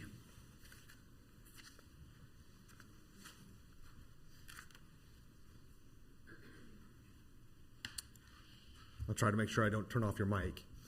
Hi, my name's Richard Kirkland Jr. My address is 9408 Northfield Court, Raleigh, North Carolina. I'm a state certified general appraiser. Been working in that capacity for about almost 26 years now. I grew up in Cary. I have lived in Wake County pretty much my whole life, except for the 4 years I was over at Chapel Hill for UNC. After graduation with a Bachelor of Arts, went on and got my state certification. Beyond the state certification, I've also got my MAI through the Appraisal Institute, which is a national designation put out for commercial appraisals with advanced studies and additional peer-reviewed work. I've regularly appraised subdivisions. I regularly appraise self-storage facilities. I regularly appraise commercial properties. But I also do impact analysis, looking at whether or not property is being impacted by an adjoining use, which is the question I've been asked to address here tonight. I've looked at this property, looked at the proposed uses, looked at the adjoining uses. The commercial uses we're really not concerned with. Self-storage facilities are commonly located in commercial areas. There's really not a real good standard for looking at. But we did focus very carefully on the houses nearby. We measured how close the houses were to the proposed building and looked at for similar comparisons so we could see if there was anything going on out there. This facility is going to be very similar to the project at Lakeside Storage here in Fuquay. We look at right in front of South Lake Subdivision. You've got a similar multi-story storage facility in front of those homes right there. Similar proximity to the adjoining homes as well. So it's a really good comparison. We looked out there for what we call a matched pair. It's just where you look for a sale of a property that adjoins a storage facility. You can do it one of two ways. One way is you look at a home, at the same home that's sold before the storage facility was built, and then a resale of it after the storage facility was built, sale, resale. I was able to do one of those analyses out there, looking at Alligator Court, have a home that sold before that facility was there, still backed up to commercially zoned land, but there was nothing there yet. And it sold again later in 2021, and when we compare those two, it appreciated at the rates it was supposed to. It was sold showing no impact on property values, and again, similar proximity to the facility. So again, it's my professional opinion that the proposed facility is very consistent. It's a harmonious use for residential uses. There's a number of similar type developments that I've shown in the impact study that is part of the package, showing that residential uses are commonly located in close proximity and with adjoining residential uses. And there's other additional match pairs that I've looked at in there besides just the one I mentioned. The other type of match pair analysis we do is just you compare a home that's sold next to it, and you compare that home to similar homes nearby that are not next to a storage facility to see if there's any impact, and just do a match pair analysis that way. We've done a number of those as well, looking at other projects here around Wake County. So it's my professional opinion that this project as proposed will not have any substantial or negative impact on adjoining property values, and that this is a harmonious use. I'd be happy to go into greater detail or answer any questions. All right. Thank you, Mr. Kirkland. Thank you.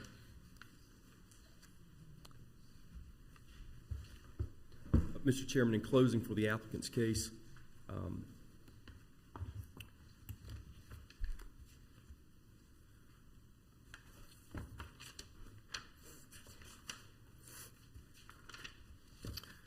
behalf of the applicant, thank you for hearing this application for special use permit. As demonstrated by the evidence presented tonight, proposed use will not materially endanger the public health or safety if located where proposed and developed according to the plan as submitted.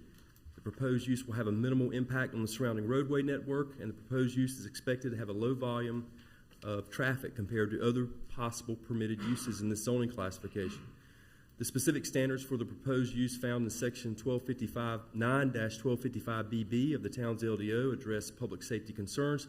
Evidence has been presented. These standards have been satisfied. These standards include, without limitation, there's no manufacturing, fabrication, or processing of any goods permitted on the site, which is also a condition. There's no vehicle service permitted on the site. There's no outdoor storage. And there's traffic circulation standards are satisfied, including the widths of travel aisles. The proposed use will not cause any objectionable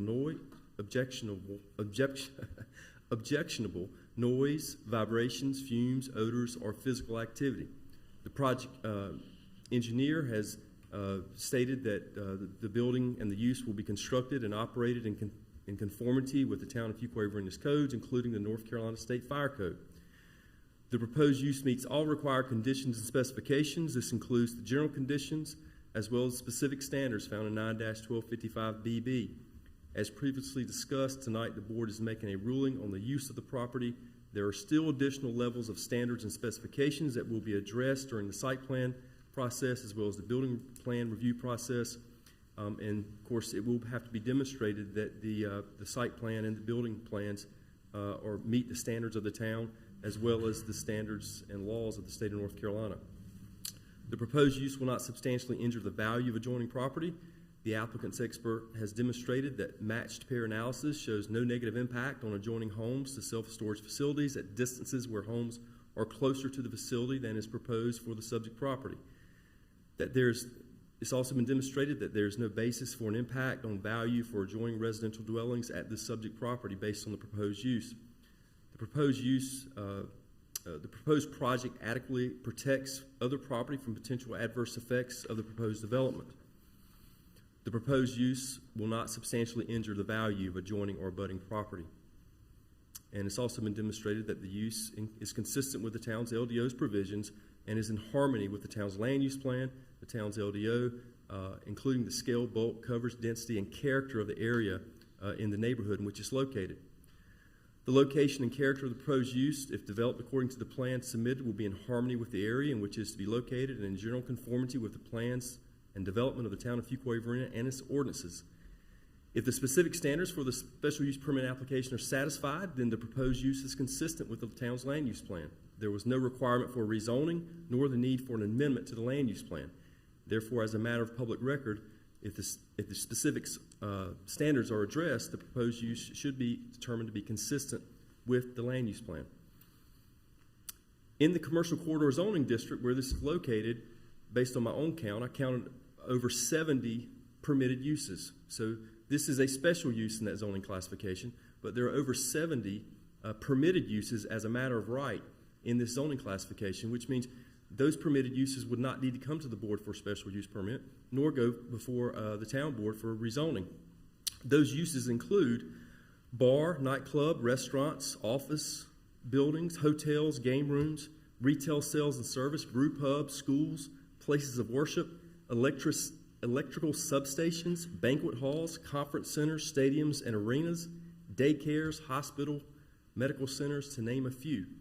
So I think what we see with this application is, yes, this is a self-storage facility, but based on the other potential uses of this property as a matter of right, this use has a much lesser impact on the community, and we suggest to you, and our position is that it's a positive for the residents of the community.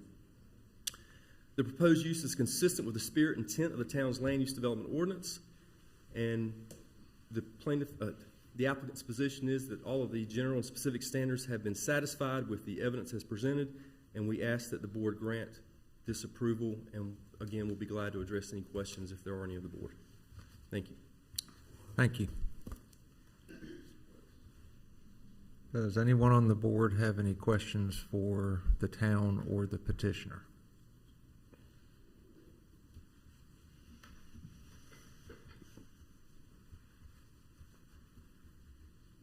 All right. Not having any. I'm going to open the floor for the public. I want to remind everyone that this is a quasi-judicial hearing, which means that we are not allowed to consider personal opinion. Everything must stick with the facts and evidence. I do ask that you keep your comments to that context. When you step up to the microphone, please state your name, your address, and we'll bear with me. There are a lot of people here, so we'll need to take it one at a time. We do have one or two that have not yet been sworn in, so when we get to those individuals, we will need to stop. The clerk will let me know when that is. They will need to be sworn in at that time.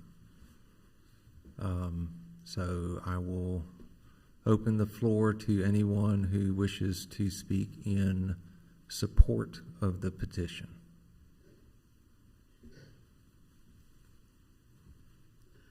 All right. I will open the floor to anyone that wishes to speak in opposition to the petition.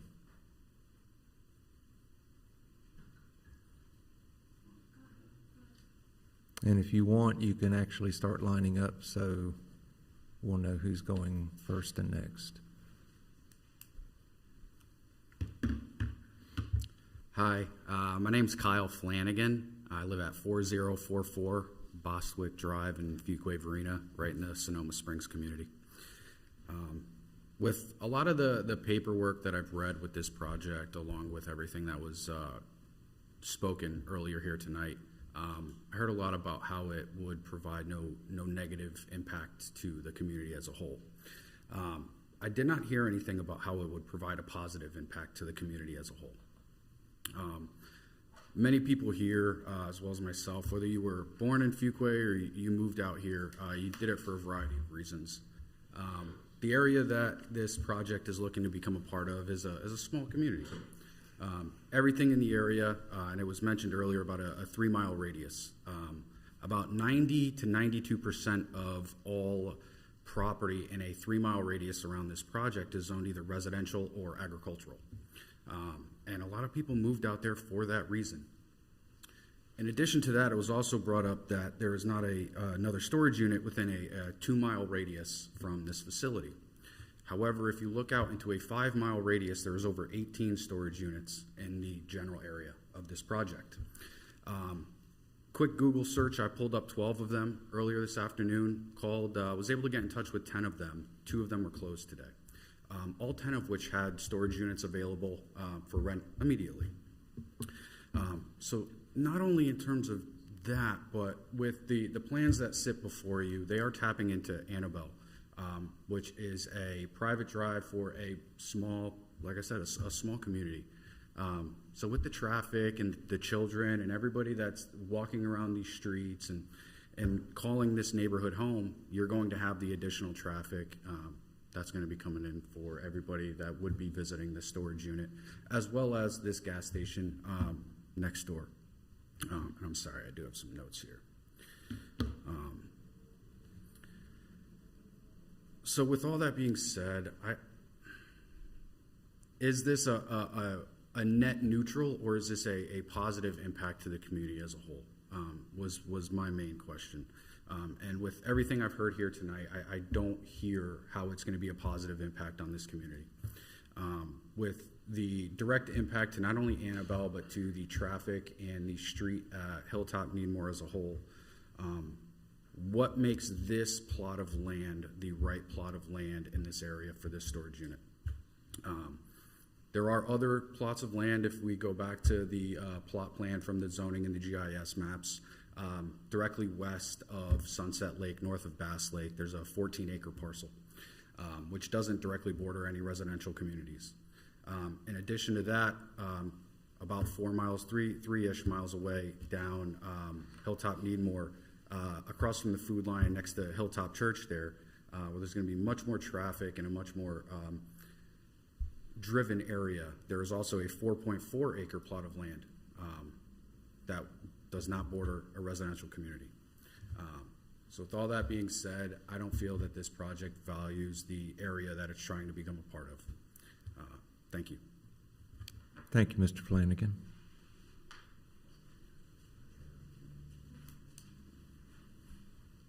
Good evening. My name is Kathy Lafferty. I live at 3936 Bostwick Avenue in Fuquay, and I also happen to be a member of the board of Sonoma Springs. And I just have a couple of questions for the developers. First, I want to thank you because you did mention you're going to be doing a traffic study. I think that's a very important thing, just from what the other gentleman just mentioned. We need to know the impact on the community. We already know what the impact on the community is when everybody is backed up at the light at Hilltop, Needmore, and Sunset, and they cut through. I do want to correct one point that the gentleman on screen mentioned. There happen to be 2 other areas of entrance and egress from the development. Okay, just a moment. Is there a problem? He was trying to get your attention, but when you turn towards them, we can't hear you on the microphone. Oh, that's all he was trying to say. My God, I've never been accused of never being able to be heard before. I got to tell that to my husband. I'm sorry. That's okay. It's okay. What I was saying before was I appreciate the fact that they're going to be doing a traffic study. As we've been experiencing there, especially when traffic builds up now at the light at Hilltop and Sunset, a lot of people have been cutting through the neighborhood. And I just wanted to clarify something the gentleman on screen had said before. Annabelle is not the only entrance and egress point. There are 2 others in the development. Down in Bostwick, you can go out on Sunset Glen, or you can go out on Beckwith. Some of the questions I'd like to ask, you mentioned you would be hooking up to our sewers. Will you be hooking up just to the sanitary sewers, or are you hooking up to the storm sewers? The reason why I ask about hooking up to the storm sewers is because those storm sewers go into retention ponds that actually happen to be behind my house and one of the other areas of the development. Those storm sewers, when they go into wetlands, they go into a stream, and they go into further ponds. So whatever else comes down, whether it's additional oil and things from the asphalt or vehicles that are parked there, it will come down, it will flow into that pond, and that is the pond that is maintained on a monthly basis by the members of Sonoma Springs, and there's a cost to that. So they try to manage it very carefully because of the fact that it does flow into the wetlands. So this is just a consideration we need to understand.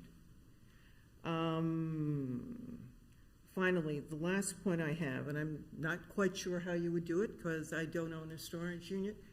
How do you plan to manage and control the storage and disposal of hazardous materials that people could bring into your storage facility? For example, I come down, I'm moving my things in, I need to put them into a location. I happen to have a hurricane lamp with kerosene in it. I put it in, not thinking. The lamp breaks. I've now got kerosene in the storage unit. Number one, how is that contained? And number two, how do we remediate that? So these are just different perspectives of, yes, putting things into a storage unit, but other than having somebody sign a piece of paper saying, I'm not going to do this, how do we actually prevent people? Are there inspections? Are there, I don't know. So just a question to ask the developers so we can understand. And that's it. Thank you.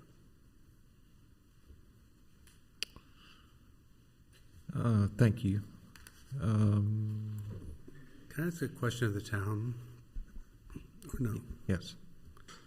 Is there a requirement or encouragement for a public meeting for special use permits?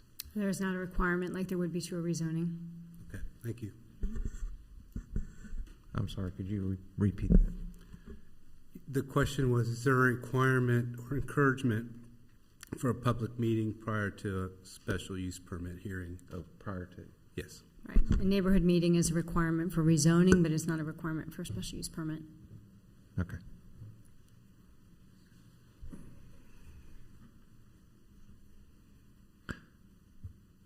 Next individual. Yes, ma'am.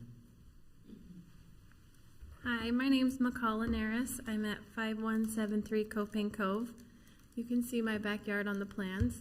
We're in a quiet circle right there, and I just want to point out a couple of things that you aren't able to tell from the picture. There's a slope that would go from their property down to our yards, and so even though they're saying 3 stories, looking from my backyard to them, it would look like more like 5. I don't think it's harmonious with our neighborhood. I also wanted to point out that just outside of this Annabelle, which they're saying is going to cut through, across the street where you can't see is our neighborhood park. We already have a lot of people cutting through there at high speeds because of the traffic light, and I think if Annabelle opens up, that's just going to be more traffic and more danger for our kids. I appreciate the expert who spoke about their low traffic, but she doesn't actually live there and see the extra cut through that we have because of the busy intersection on that other side. The other expert mentioned the storage unit, South Lake's storage unit, and said we were a good comparison. I went ahead and looked it up. I think he mentioned South Lake storage unit because it's the only other storage unit in Fuquay that does bump up to residential. However, it's not a good comparison because they don't share an entryway and they're facing the opposite direction, so it wouldn't actually be like this one. Anyway, those are just a couple of things I wanted you guys to know. Thank you.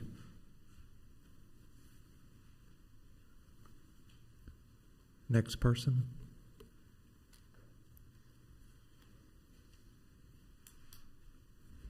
Good evening. My name is Becker Domain. I live off of 5158 Copane Cove, Fuquay-Varina, 27526. My house is right behind the property that's, suggested that they're going to build a storage unit. So one of my lots is literally facing it. And as my neighbor Linda was speaking, 3-story building is going to be a big brick building looking right behind my yard. And there's about 15 feet elevation where my yard is behind. There's 15 feet elevation, like a slope, and there's a easement. So even 50 feet behind, I'm still going to see that big brick building. And I don't know what to say about that, how that's going to add value to my house or to any of my neighbors. Just concerns. I know we have a lot of professionals here, so appreciate you guys speaking about the traffic, about the value, the appraisal, and other facts. I don't know how many properties they've looked at and how the value fluctuates, but as you guys might know, the current market, the value is really high for our homes. We could sell them for exorbitant amount of money, so we can't really say that a storage unit does impact it in a positive way. And as one of my neighbors was speaking, I don't think that there is a positive impact or a clear positive impact that has been brought up in this case. So I would like to hear the positive impact that it brings to our community, as not just me, but a lot of my other neighbors are concerned about this 3-story brick building. As the community vision land plan is identified this area as a small-scale commercial area, defines it as a small-scale commercial center. Land that supports small-scale commercial center provides good services surrounding neighborhood. The proximity to neighborhood requires that operations be low-intensity, unobtrusive, and design that's compatible with a nearby residential development. I'm gonna stick with the focus on the unobtrusive part. I don't know what a 3-story building, how unobtrusive that is, because it just sticks out right there in front of everybody, and it's not really bringing value. I mean, we all have garages, we have sheds. I don't know why we need a storage unit in the back of our residential area. Also, bright lights and unsightly chain links and barbed wire fencing often associated with self-storage. This is one of my neighbors that had mentioned this, so I'd like to bring that up. I know that they focus on the lighting, and they said that's not going to be a problem, but 11 p.m. is kind of late. I have 3 kids, and they like to go to sleep early. I don't want to be hearing bikes revving back and forth inside, even if it's 11 p.m. My kids go to sleep at 8 p.m. And so my neighbors, I'm sure anyone that has kids, they like to go to bed early. So that's another concern that we have. And then also cutting through Annabelle Drive, there's kids playing. We have a play area as well there. There's always kids around. That adds to the danger of the kids being exposed to additional cars coming in with the already traffic that we are exposed to at both Annabelle Drive and folks cutting from was that street? Sunset Glen. And also the Hilltop Needmore, there's already traffic there. So adding a gas station and a storage unit, I'm not sure how that's gonna help with the traffic. And I know it was brought up by the study or the case study with the traffic, but I think that's not gonna help, because as we're trying to make a left, we're getting out of our neighborhood and we make a left on Hilltop Needmore, we can't even get out. Right now, we have to wait because there's traffic and there's cars lined up. So, these are just some of the concerns that were brought up. So I wanted to voice my concerns and my neighbors' concerns, but we would like to see the value that this is bringing our neighborhood rather than a neutral or, hey, your opinions don't matter. We live here. So even if we're not professionals in the specific fields that they're mentioning, we're all professionals in different fields. I graduated from NC State with the operations supply chain management, so I can talk in that field. I can't talk in the traffic field, but these are just some of our concerns as residents in that neighborhood. Thank you, guys. Thank you. Next individual, please.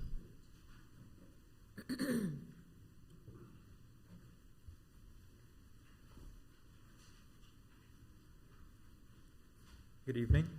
My name is Vinicius Taguchi. I live at 3941 Bostwick Drive in the Sonoma Springs neighborhood. I would like to express support for everything that my fellow neighbors have voiced here tonight. I would also like to comment on the fact, I don't have any expertise in commenting against what was proposed here tonight by the proponents for this measure. as the representative for Mr. Shunk very thoroughly explained. But I do have expertise when it comes to the amenities that the residents of this neighborhood would benefit from. And since several of the arguments made by the proponents hinged on providing amenities to the neighborhoods, I feel that that would be an expertise that would be welcomed by them. But in their efforts to collect that expertise, they spoke with three residents out of a community of, I believe, a couple hundred people. I don't have the exact number. There was no effort made to canvass the residents. There was no effort made to contact our homeowners association or to question whether these are indeed amenities that we feel we do not currently have. As my neighbors mentioned, we have abundant options in this area for public storage. In a suburban and rural community, driving more than 2 miles away for public storage is not exactly a hindrance. In fact, I have to drive further to reach the nearest grocery store, which is something I feel we could benefit from. But since many of the arguments are made that these are providing amenities to us, this is in line with the current zoning for the land. First of all, the fact that a special permit application is necessary means that it is not in line with the current intended use. This is an exception. It is a special case. And if you look at the description of the current zoning, at the very bottom of these items have been reiterated a few times, but at the very bottom it describes the floor area ratio that's intended for the light commercial use. And they specified that, there's a value of 0.3 for a one-story building, a value of 0.4 for a two-story building, and then there's a period. There's the end to that sentence. There is no suggested floor area ratio for a three-story building. There was no intent that a three-story building be placed on this land. The intended use for this land is not for something that requires a special case. That is an exception. That is not what was intended. My other comment would be on the continued use of the word that this proposal is somehow in harmony with what is currently there. We don't have any three-story commercial facilities currently there. Perhaps it's in harmony with what they assume will one day be built. There's a lot of undeveloped land there. But the argument for every single parcel that's up for development is going to be whether or not it's in harmony with what's there at the time. So every step we take is going to be forming that trajectory, and it's going to influence the future decisions of what's allowed to be there. At present, on that corner, we have one gas station. The board has already mentioned there's a second gas station coming into the area, and now potentially there's a public storage unit. Well, suddenly this is looking like the side of a highway. There's two gas stations and a public storage unit. Just about anything could go next to it. But this is a thoroughly residential area, and we need to consider it in that respect. Thank you. Thank you. Next person. Hi, good evening. My name is Dorothy Pantano, and I live at 3928 Bostwick Drive in Fuquay-Varina. Just three observations that I'd like to share. One is, 50 feet is very tall. It's a very high elevation, I think, in a predominantly residential neighborhood.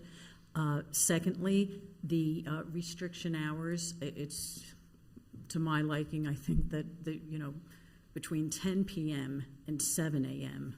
would be, if this is something that is to be voted through, I definitely am not in favor of 11 to 6 a.m. as a restricted hours.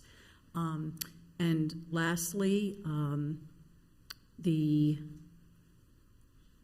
I just lost my train of thought. The traffic. I mean, my observation is the infrastructure should be put in place first. I mean, there's so much density that is occurring here.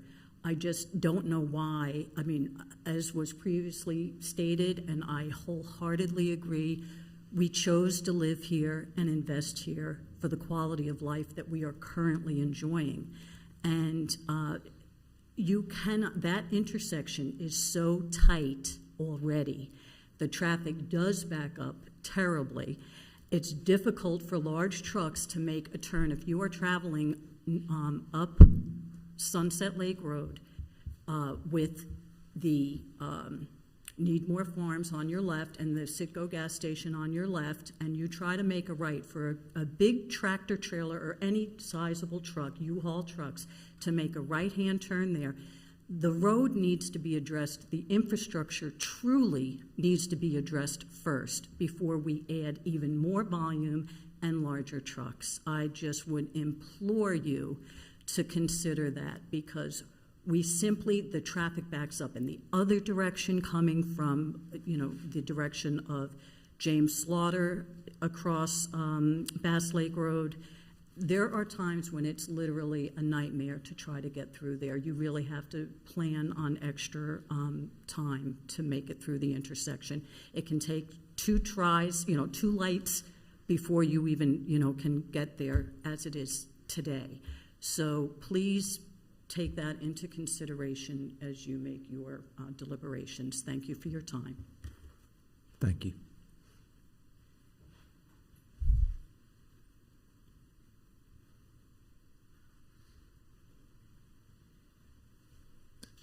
Okay, sir. Is he the one that needs to be sworn in? Yes. Okay.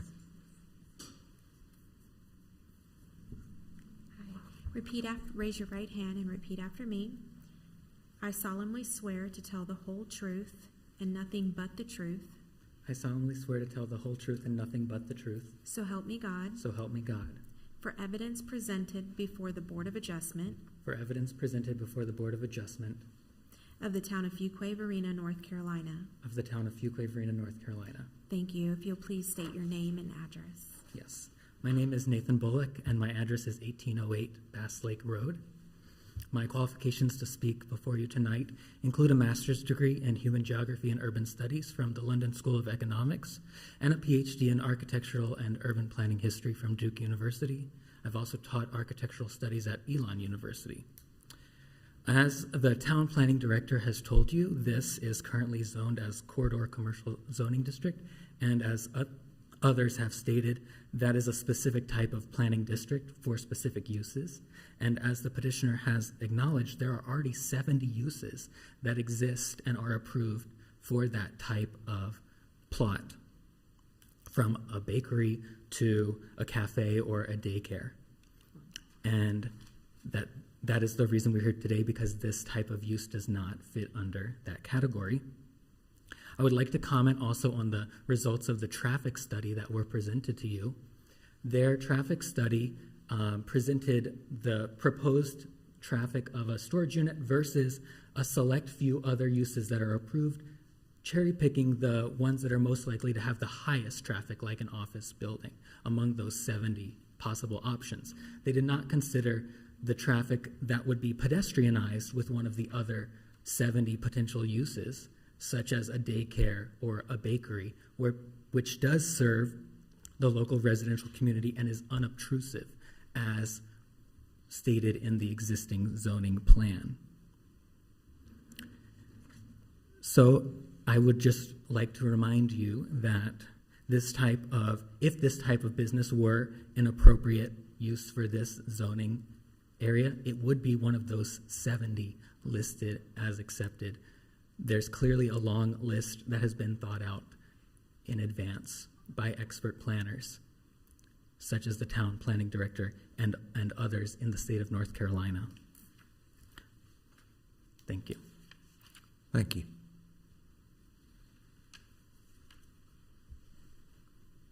Next person.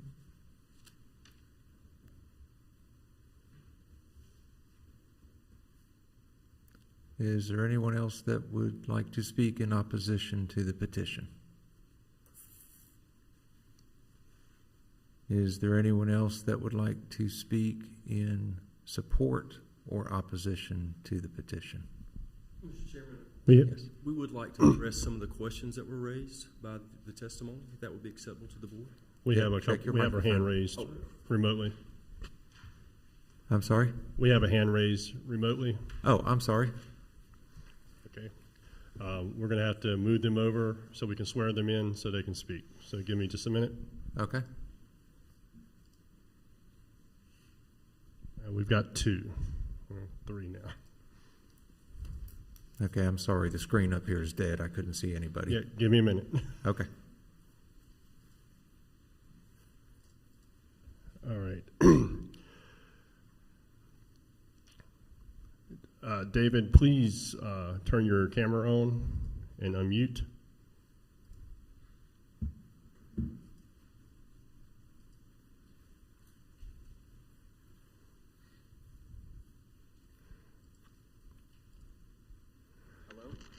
Okay, 1 second.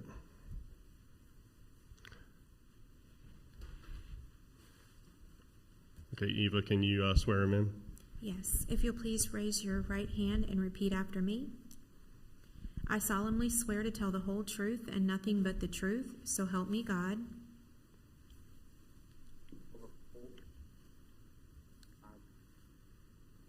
I'm sorry, we're having audio issues. If you'll give us 1 moment. Your mic's on, but we can barely hear you. You're still breaking up, but we'll try. Go ahead. Okay. If you'll please raise your right hand and repeat after me. I solemnly swear to tell the whole truth and nothing but the truth.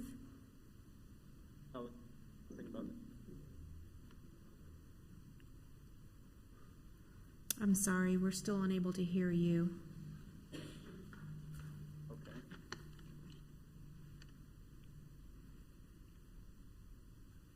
Scott, is there a reason that this screen is off now? Before we were able to see the virtual. Okay, I'll look at it in just a second. David, can you hear us fine?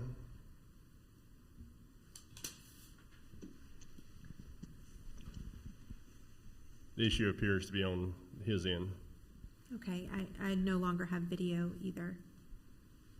Let's try the second individual and then we'll come back. 1 second. All right. 1 second.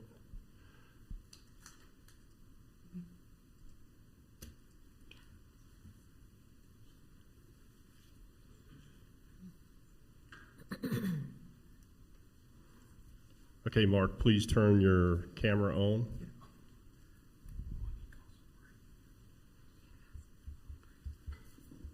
Hello, can you hear me? Yes. Yes. Can you turn your camera on? Yes, it is. Says it's connecting. Bear with me.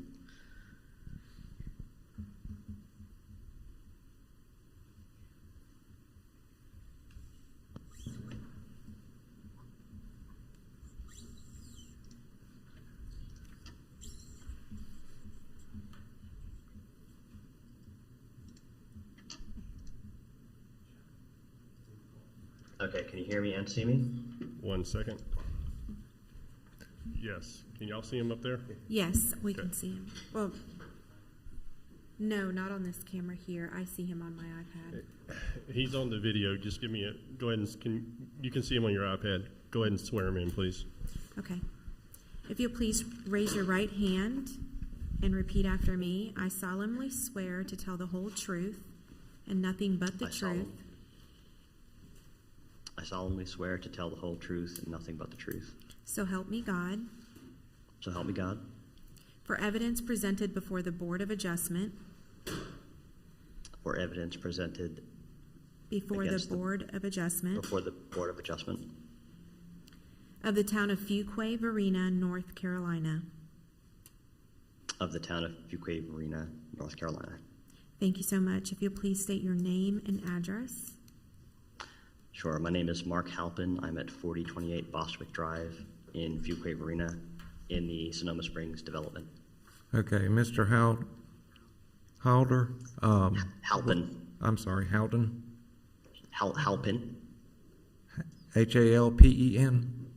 P-I-N. P-I-N, okay. Yes. All right, I apologize, but we're going to have to take a 5-minute recess, and then we'll come back and hear what you have to say, okay? Sure. Thank you. We're going to take a 5-minute recess.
I've never forgot that. All the ones I've ever gone and listened to. Okay, we're going to start back. If everyone would take your seats, please. I believe we have Mark Halpin on the line. Mark, please unmute your mic and turn your camera on, please.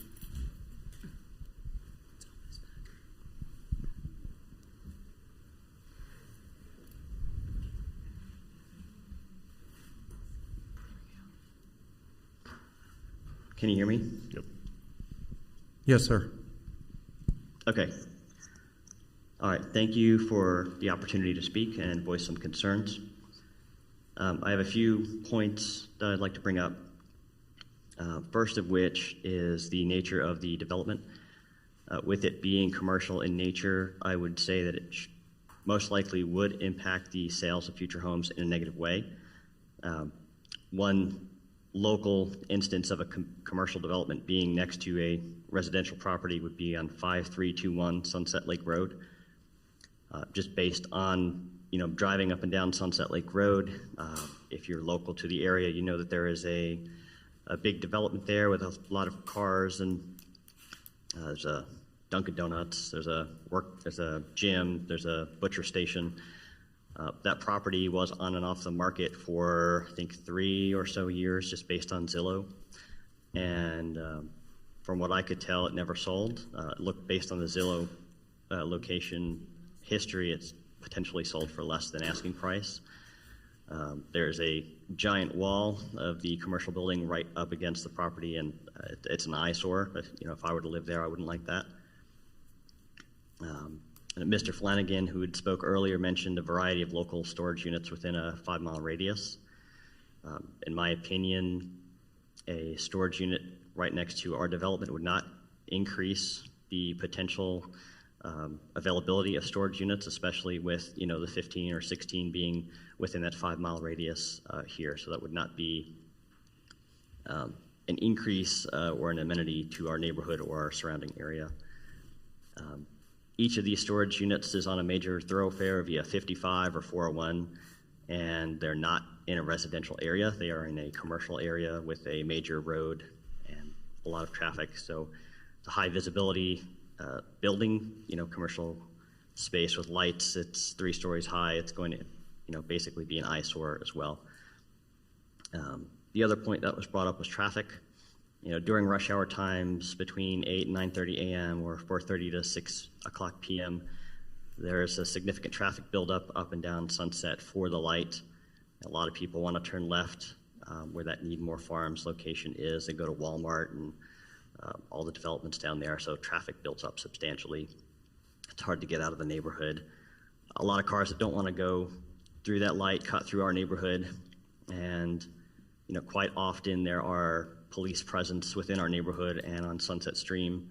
They put up those police signs with the radar detector, and they pull people over for blowing through stop signs or going too fast.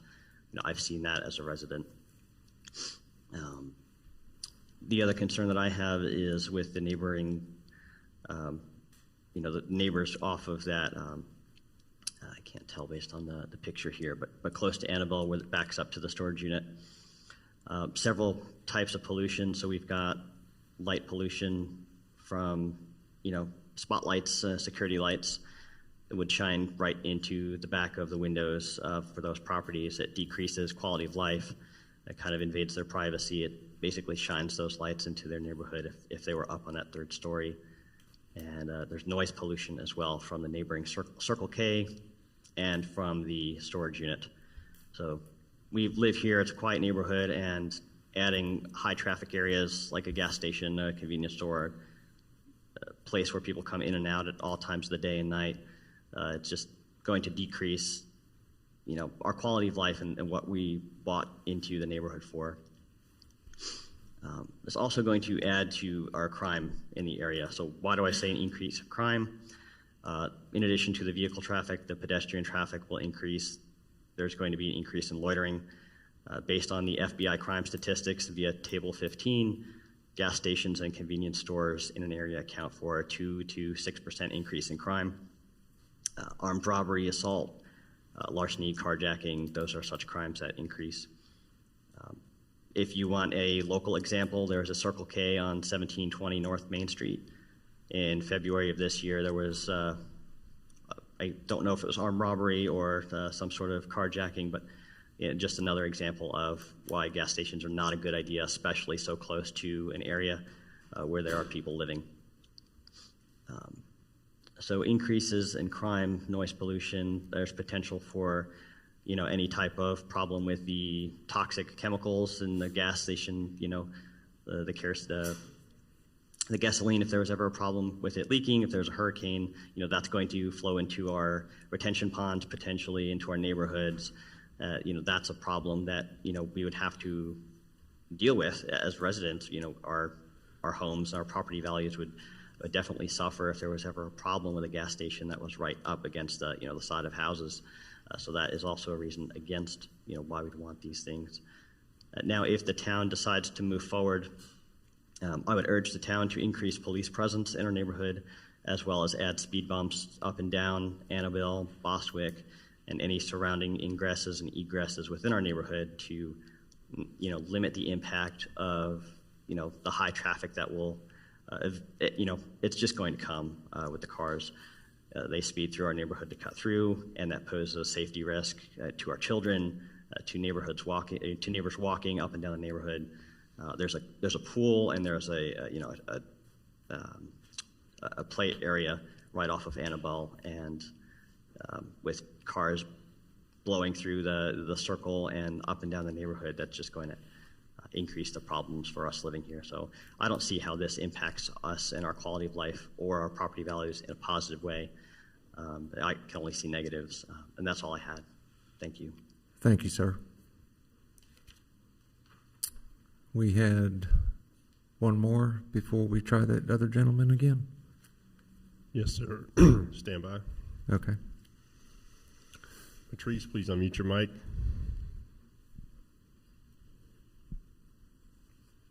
Hi, can you hear me? Yes, Yes, we're able to hear you. Great. If at this time you would please raise your right hand and repeat after me. I solemnly swear to tell the whole truth I solemnly swear to tell the whole truth and nothing but the truth, so help me God. and nothing but the truth, so help me God. For evidence presented before the Board of Adjustment For evidence presented before the Board of Adjustment of the town of Fuquay-Varina, North Carolina. of the town of Fuquay-Varina, North Carolina. Thank you so much. If you'd state your name and address. Hi, my name is Beatrice Runyon. I live at 5298 Goose Cross Way.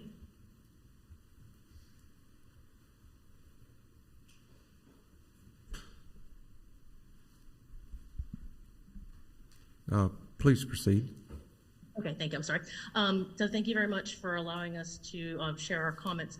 I wanted to add, I back up right to the field where this proposed development is going to be, and some of the concerns that we have. I wanted to touch more on the traffic issues that were pointed out, even though I know there was an expert that spoke to what is the anticipated traffic.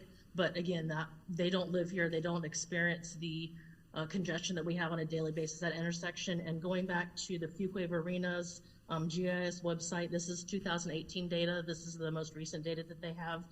Some of the streets that are leading up to that intersection, their daily traffic: Bass Lake Road, 7,800 vehicles. Hilltop Needmore Road, 9,000 vehicles. Sunset Lake Road, 12,000 vehicles that are south of the intersection. And Sunset Lake Road north of the intersection is 13,500 vehicles. And this is 2018 traffic data. So as you can imagine, over the last few years, it has increased exponentially, and a storage facility, even with a small amount of traffic, and coupled with the gas station, is going to bring more congestion without addressing any of the infrastructure, expanding to a 2-lane road, doing some type of a roundabout, something that would ease that congestion, is just unimaginable for anybody that lives there. And the cut-through concerns that we already have are just going to be increased, especially if they're going to be allowing access off of Annabelle. Also wanted to point out that the gentleman that compared the storage community, Lakeside Storage, that was mentioned earlier as a comparable unit development, is only a 2-story facility. It is not a 3-story facility. So it's not really a fair comparison. And the fact that there are so many other storage facilities in the area that are not at full capacity shows that there is not a need for this. As far as this being harmonious, that word was used multiple times by the proponents of this project. All the homeowners that I've spoken with that live in this area do not feel that it is harmonious. It is not providing any type of amenity. Most of us have third-story walk-up attics. We don't need the storage spaces, not something that is going to be beneficial to our community. The other thing that I wanted to point out was the trees that were discussed. I'd really like to know what type of a tree is going to be planted that is going to obscure a 3 to 5 foot story tall building, not 10 years from now, but immediately. I know there's some very fast growing trees, and if something like that would be put in that within a year, if this does get passed, would obscure that. But right now, I can't imagine any type of tree that's going to be put in that is going to immediately obscure a 3 foot story tall building.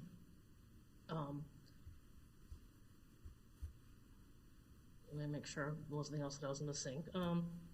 I think those were the main points. I would really just like to know. The final question that I had, other than the trees, was I'm trying to remember correctly, when they were talking about the property values that they showed that there was no substantial change in property values before and after a storage unit had gone in another community. Were those property values done around after the pandemic, where property values were already heightened and increased? If that's the case, then that is not an accurate comparison. Thank you very much for your time. Thank you. Okay, David, we're going to try this again.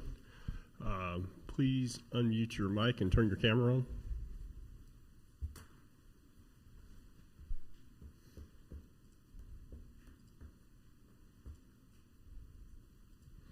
Hello, I hope you can hear me now. We can hear you. Can you turn your camera on, please?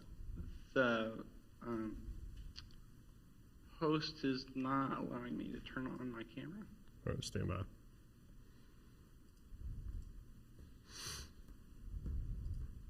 All right, try now. There you go. All right. Hope that's better. Sorry for the problems earlier.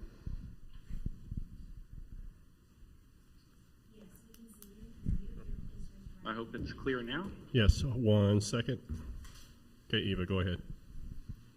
Yes, if you'll please raise your right hand and repeat after me. I solemnly swear to tell the whole truth and nothing but the truth. I solemnly swear that tell the whole truth and nothing but the truth. So help me God. So help me God. For evidence presented before the Board of Adjustment.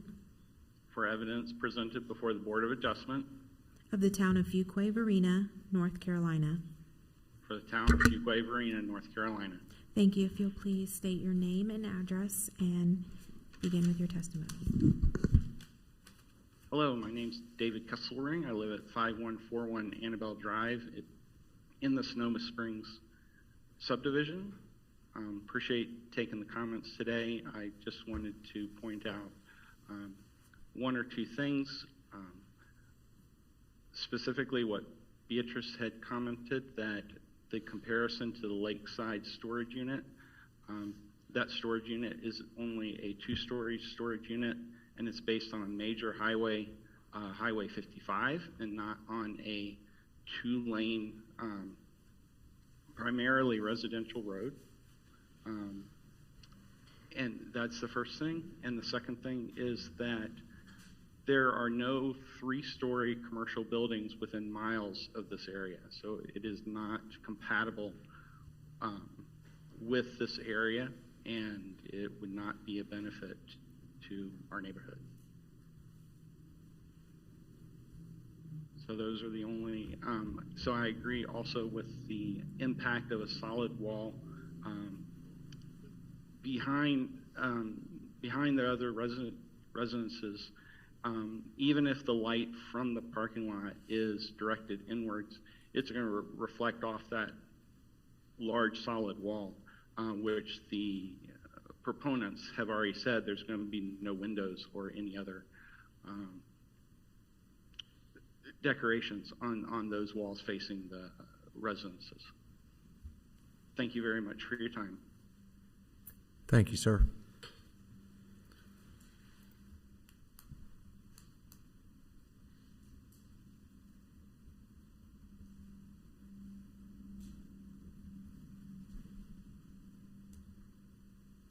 Is there anyone else that wishes to speak in opposition to the petition? I see no other hands raised. Okay.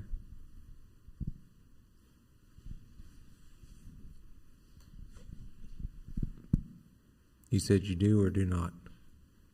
There are no other hands raised online. Okay, thank you. Is there anyone else that wishes to speak in support or opposition to the petition? Mr. Chairman, the applicant would like to address some of the questions that were raised in the opposition's testimony. One, again, I want to emphasize that, and I appreciate the passion of the community being here and them spending the time to come and show that they care about their community. But the fact of the matter is this is a quasi-judicial proceeding. That's not our rules. That's the state of North Carolina's rules and the town of Fuquay-Varina's. And so we're not here for a legislative hearing. We are here to produce competent material and substantial evidence that the standards have been satisfied. And the applicant has done that.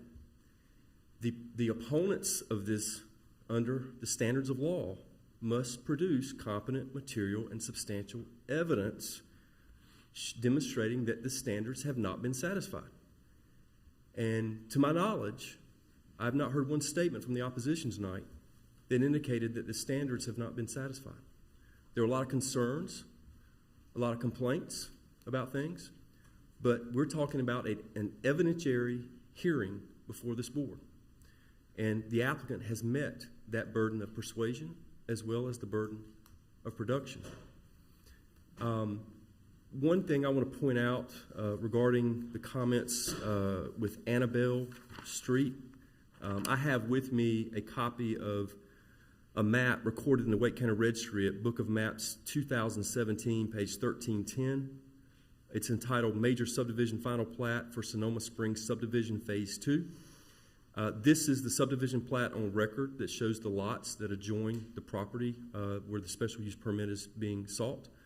I'm going to hand this into the record to be submitted, but I do want to show that Annabelle Drive is a public right-of-way. That is not a private street.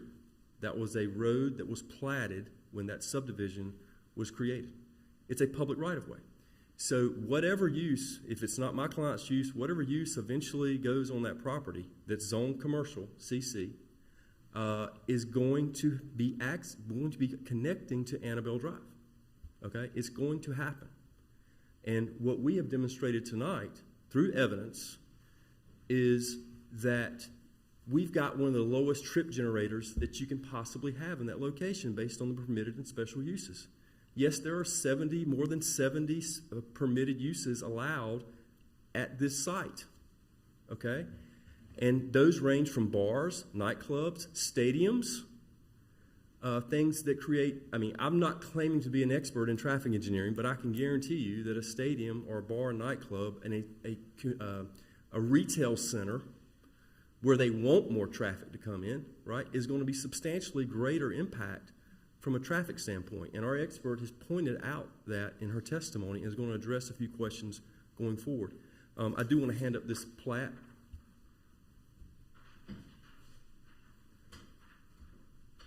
I also want to state the fact that that plat was recorded on July 3rd, 2017.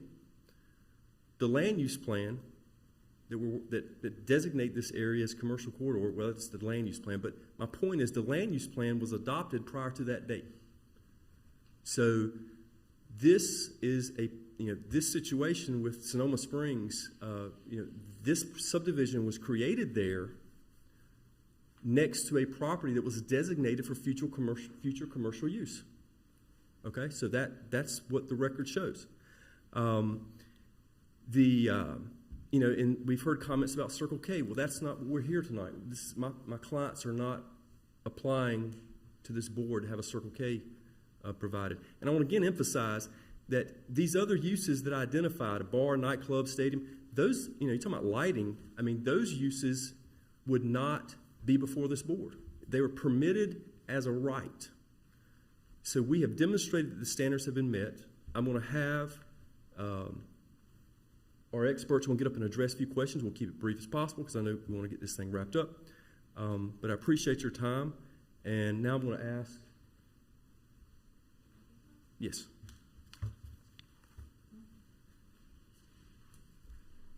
Hi again. I just wanted to address some of the traffic concerns and questions. And one thing that I just wanted to reiterate is that just what our representative mentioned is that this is one of the lowest trip generators that we could put on the site. And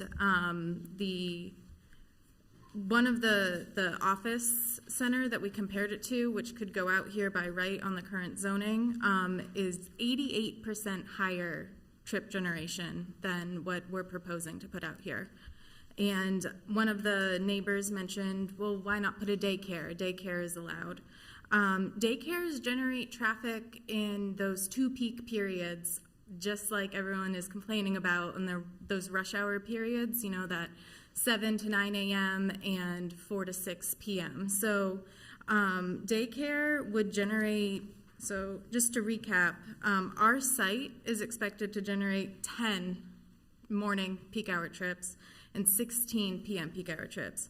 A daycare would generate, I ran the calculations while I was sitting in my seat. A daycare would be expected to generate 69 a.m. peak hour trips and 70 p.m. peak hour trips. And those are confined into that daycare's morning drop-off and pickup periods. And typically that is, confined to an hour. So that is 7 times more traffic in the morning and 4 times more traffic in the PM, or 86% or 77%, whatever way you want to run it. Our traffic is significantly lower than the proposed use of what the neighbors proposed. And then another comment that the neighbors had was talking about infrastructure, and let's put the infrastructure out here before we approve things. And just one of the ways that the town is able to get infrastructure out here is by private development. They have identified Hilltop Needmore to be a 4-lane roadway section, and this development is required to improve that frontage. They're half of the ultimate cross section, and you can see it shown in the site plan. They are providing that improvement. So they are putting that infrastructure out here to improve Hilltop Needmore to the eventually as this road develops, it will all be 4-lane divided. And that's what the town plan says, and that's just that's just the reality of this area out here. And one other point I just wanted to make is that we are connecting into the future gas station, and that gas station does also have access to Sunset Lake. So we will have direct access to Sunset Lake, well, through that gas station. So there is adequate access just all around, and just wanted to make these points and clarify, and I can answer any more questions that you may have. Thank you. Mm-hmm.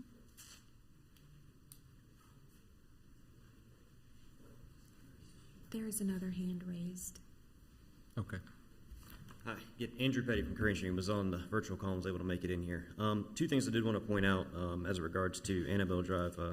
Mr. Adcock did point out that it is a public road, but I do want to point out a specific section in the LDO of the Fuquay-Varina. It's 9-1606F3A, cross-access agreement, or cross-access. And it states, all development shall be designed to allow for both vehicular and pedestrian cross-access to adjacent properties to encourage shared access points on public streets. So, to Mr. Adcock's point, no matter what the development is, whether it's a self-storage or an office building or a daycare or whatever that use is, that connection point will be required to be made per the town's ordinance. So I did want to address that. The other thing I did want to address too is in regards to building height and buffering. There's been several talks about the buffering and the height of the building being 50 feet, and that's just the limit of the maximum of what it could be for a self-storage building. It should be noted that by right of the 70 plus uses that Mr. Adcock has referenced, you could actually go up to 65 feet in the corridor commercial district. So when you talk about a benefit to the neighborhood, the benefit is that you are, while I know 50 feet sounds like a tall building, it is still 15 feet shorter than what a use by right building could be in that district. Additionally, when you look at how buffering has calculated in the land development ordinance, a self-storage building is listed as a type 6 use, which requires the biggest buffering. Some of the other uses in those 70 plus uses could be a type 4 or 5 use, which could reduce that buffer from 50 and 40 feet that we've been talking about down to 20 and 15 feet. So when you talk about betterments and you talk about how that benefits the surrounding area, that is the benefit, is that you're going to get bigger buffers and a shorter building. In addition, there is no requirement in the LDO that those buffers be all evergreen plants. That is a condition that's been offered up as part of this application. So I wanted to make those 2 points known for the board. All right. Thank you.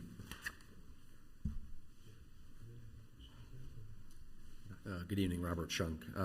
Well, first off, I think everyone here in this room, we're afraid of change. We know change happens. I think what our proposal does give predictability.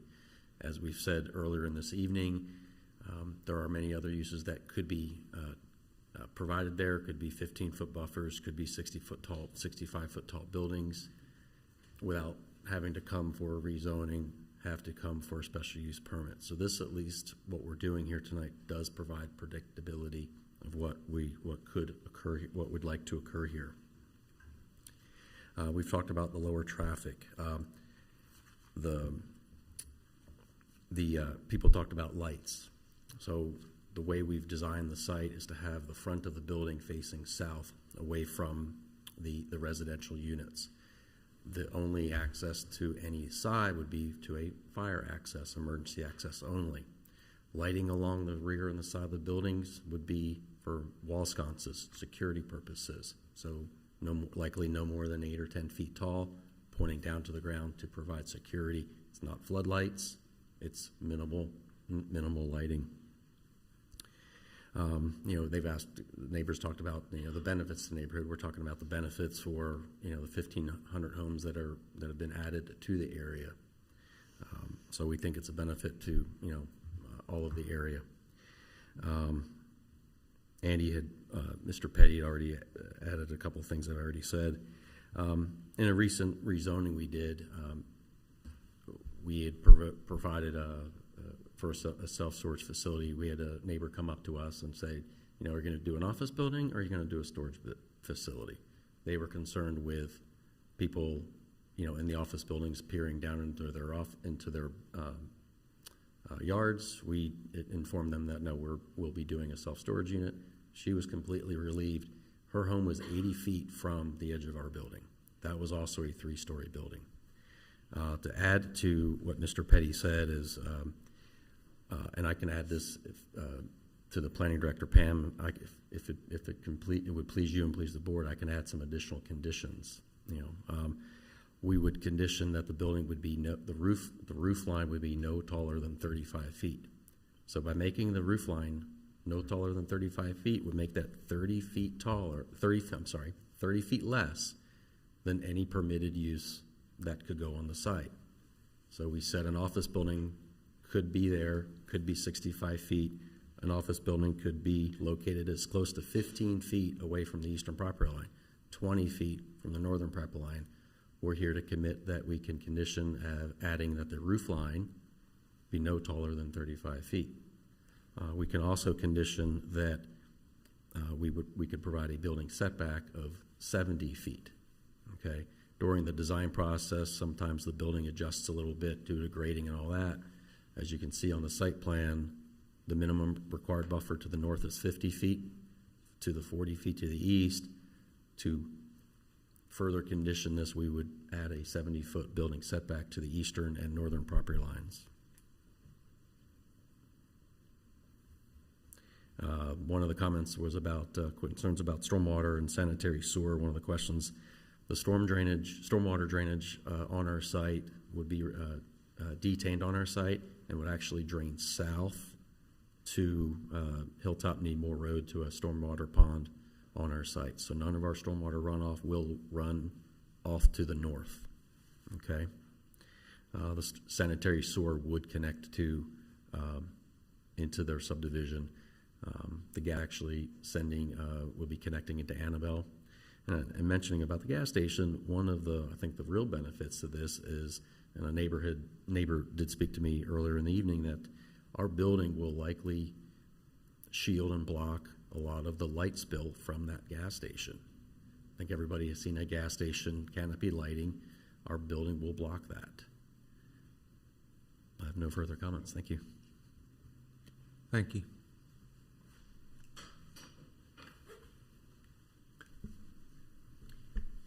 All right, does the board have any questions for anyone?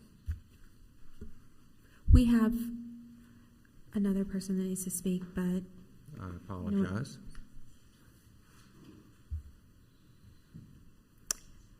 But no one can see him except for us. Okay, yeah, I'm getting ready to fix that. Mark, please unmute your mic. He was already sworn in. Can you hear me now? Yes. Okay. The petitioner had mentioned satisfying the conditions on the effective properties. In my opinion, I'm not a legal expert, this is not a legal proceeding, or as it was mentioned, I don't think that adjacent property effect has been satisfied with it being a positive, or potentially neutral. I think it's a negative. I had mentioned the Circle K. I understand this is not about the Circle K, but gas stations bring crime, and that's just based on statistics. This is directly connected to the gas station, and being that it houses, people's valuables, that is another avenue for crime. Robberies can also, spill over into our neighborhood because it is directly connected to a commercial property, which is a crime magnet.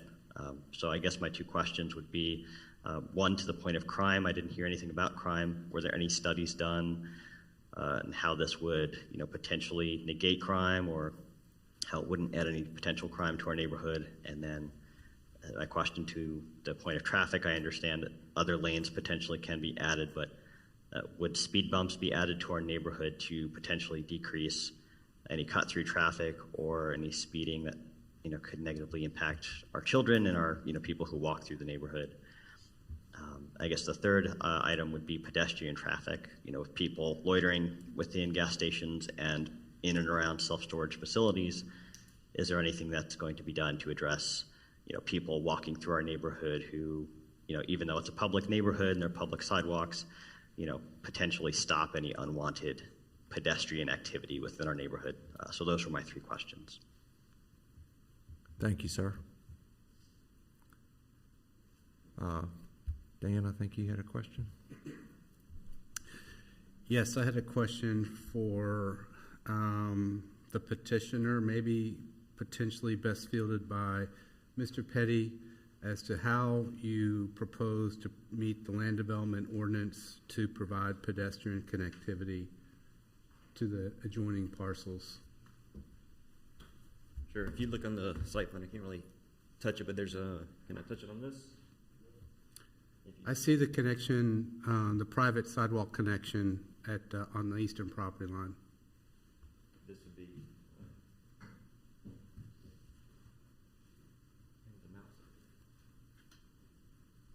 Right here. that would be your major.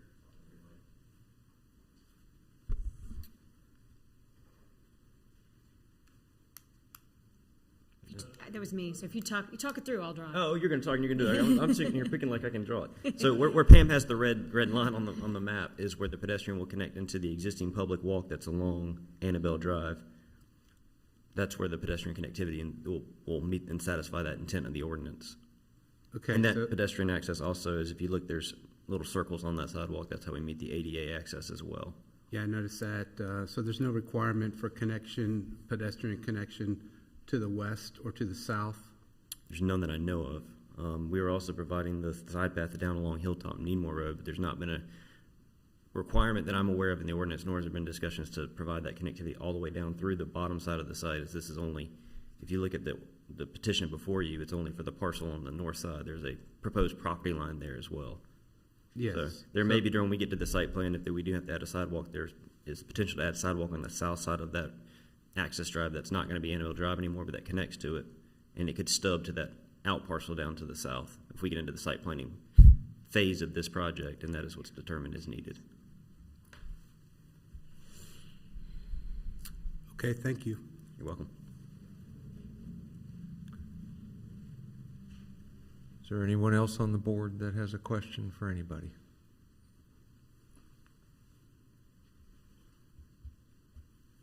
I have one more question. Okay. The transition from public to private roadway, is that just, was Annabelle, is that the terminus point for Annabelle in the comprehensive transportation plan?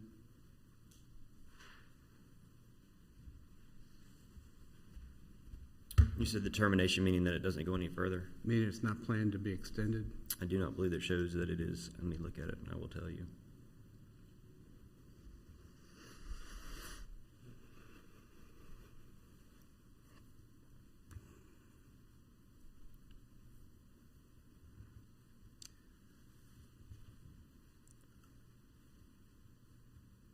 It does not show it going through this parcel. Okay, thank you. Welcome.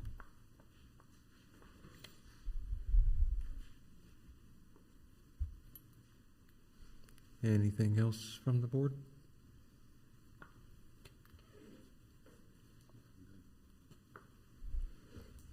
Anything else from anyone in opposition or in favor? All right, at this time, I'm going to close the public hearing. Does the board have any discussion on the petition in general?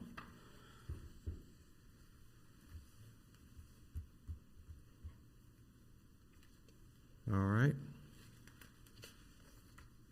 Does the board wish to discuss anything on findings of fact number 1?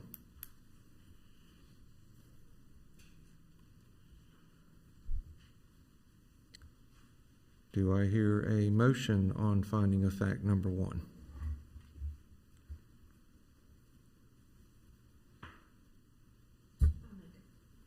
I'll make Okay. a motion. That special use permit 2021-07, the proposed use will not materially endanger the public health or safety if located where proposed and developed according to the plan as submitted, because the burden of proof has been satisfied that the petitioner is following all the guidelines of the town of Fuquay-Varina, North Carolina, where it concerns public health and public safety.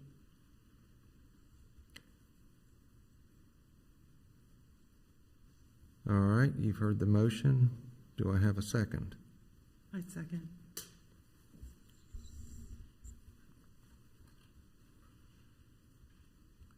Okay, all in favor, raise your right hand.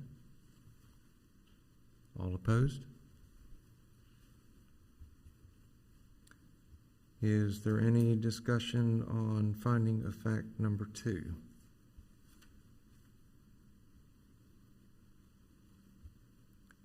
Do I have a motion on finding of fact number 2? Yeah, I'll make the motion. The proposed use meets all required conditions and specifications of the Land Development Ordinance and the North Carolina State Building Code and the North Carolina Fire Code.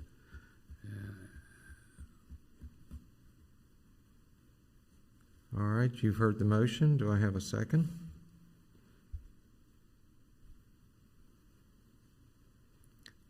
I'll second that. All in favor, raise your right hand. All opposed?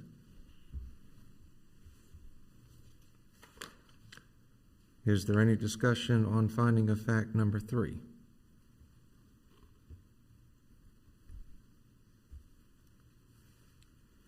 Do I have a motion on finding of fact number 3?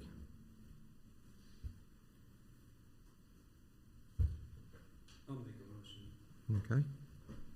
I'll make a motion. The proposed use will not substantially injure the value of adjoining property, or the use is a public necessity, because according to the expert testimony heard this evening, because of the testimony heard this evening. Professional expert test. Let me start that over again. Go ahead. Sorry about that. Let's start over. The proposed use will not substantially injure the value of adjoining property, or the use is a public necessity based upon the expert witness testimony that we heard this evening regarding from the appraisor. Thank you.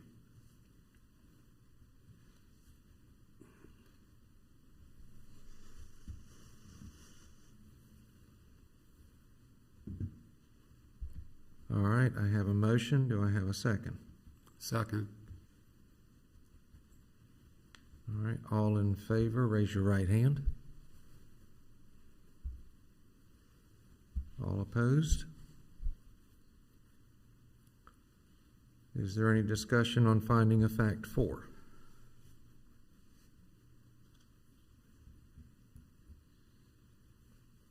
We just did 3. All right, is there a motion on finding of fact 4? I'd like to make a motion on finding number 4. Okay. The location and character of the proposed use, if developed according to the plan submitted, will not be in harmony with the area in which it is to be located and in general conformity with the plan of development of the town of Fuquay-Varina and its ordinances, because it is out of scale with the surroundings, existing properties, and does not provide sufficient pedestrian cross access through the property, period.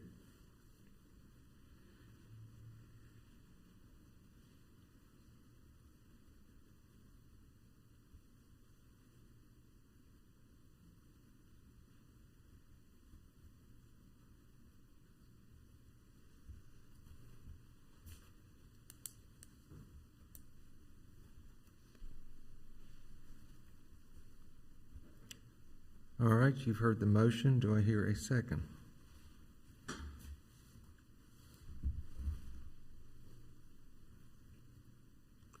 I'll second it.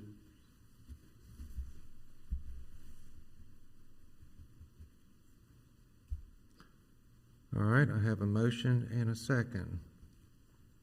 All in favor, raise your right hand.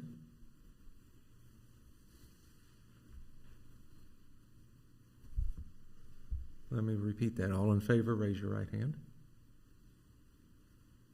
Bill, you seconded it. Are you not voting for it?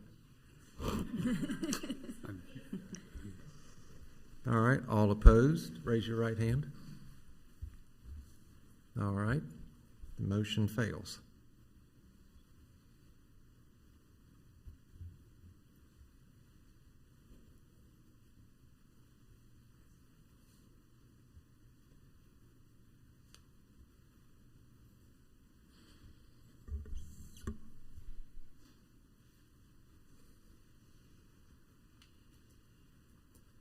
All right.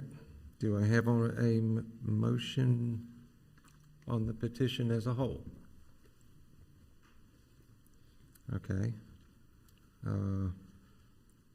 Point of clarification for the town attorney.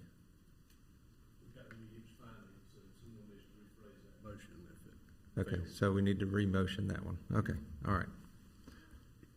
All right, do I have another motion on finding of fact number 4?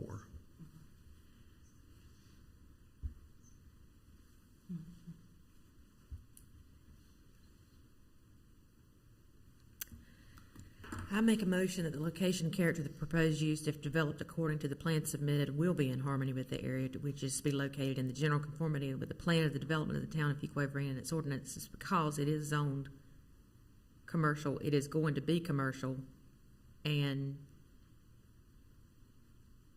it's not in, let me start over. about that. That it's in the plan of development of the town of Fuquay-Varina and its ordinances, because it's not going against any of the ordinances set forth by the town of Fuquay-Varina or the state of North Carolina, and period.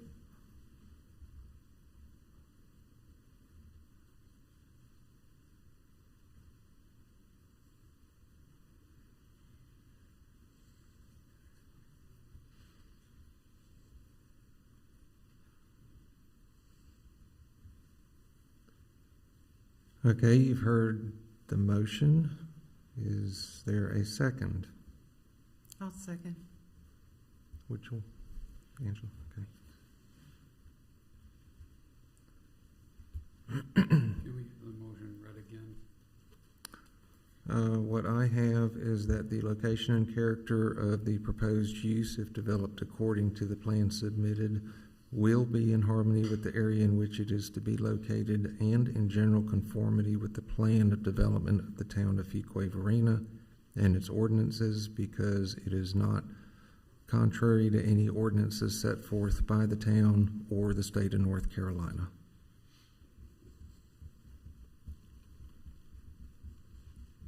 Is that correct?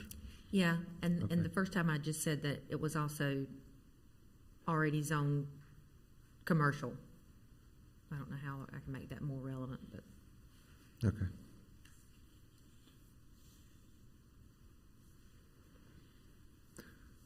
All right, so I have a motion and a second.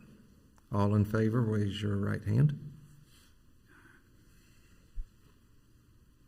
Okay, all opposed? Okay.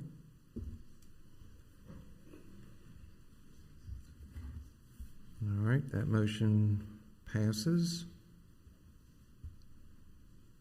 Do I have a motion on the petition?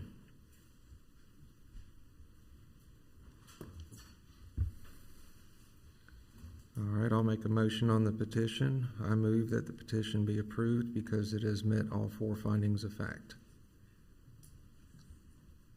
A second. All right, I have a second. All in favor, raise your right hand. Okay, all opposed? All right, the petition is approved. Thank you all for your time.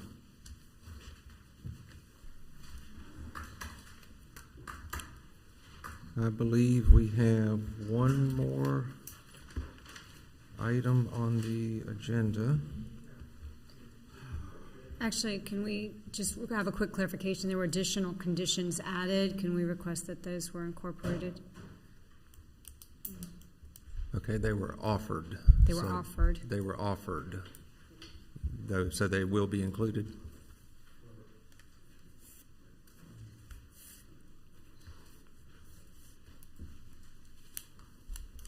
Yes, it was what was offered was the roof line. 35 feet. Would be no taller than 35 feet. The building setbacks along the northern and eastern property lines would be a minimum of 70 feet.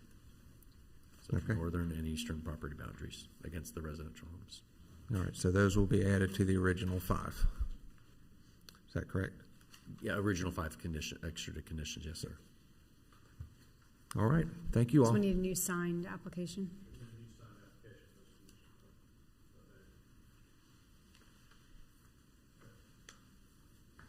Yes, we will. Would you like us to sign that this evening or just Sure. do it and send it to you?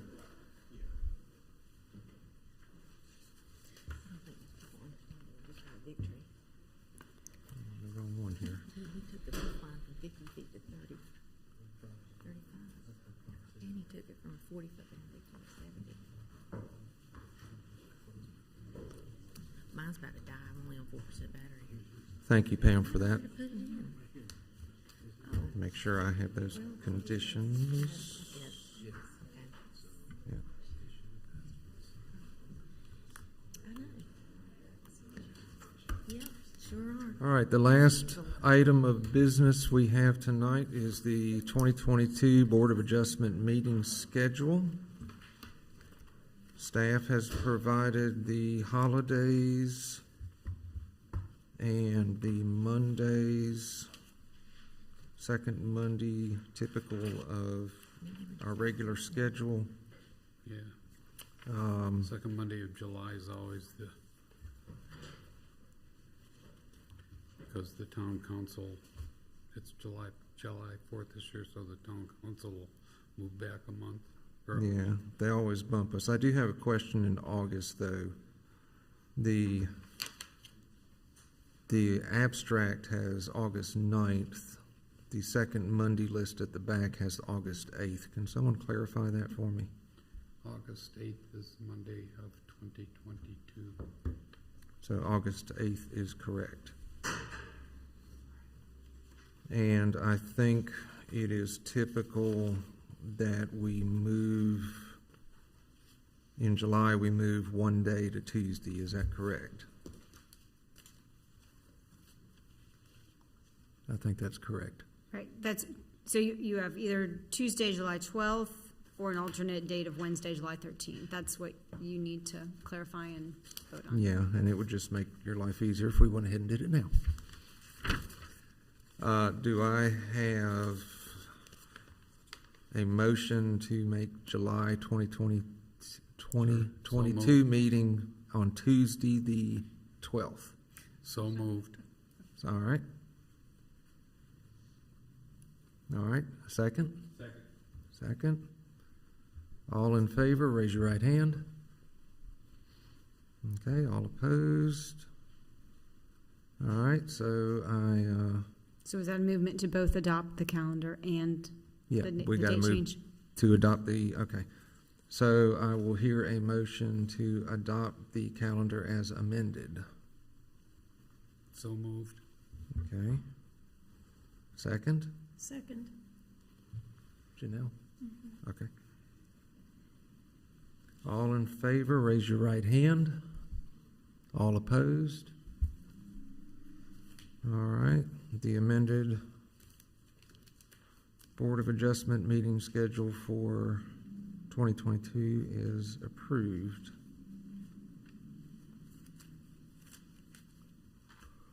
Is there any old business that we missed that we're aware of?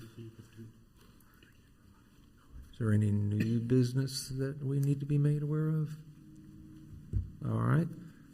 I will entertain a motion to adjourn. Motion to adjourn. All right, so I got a motion to adjourn. Second? Second. All right, assuming I have unanimous approval, meeting is adjourned. If anybody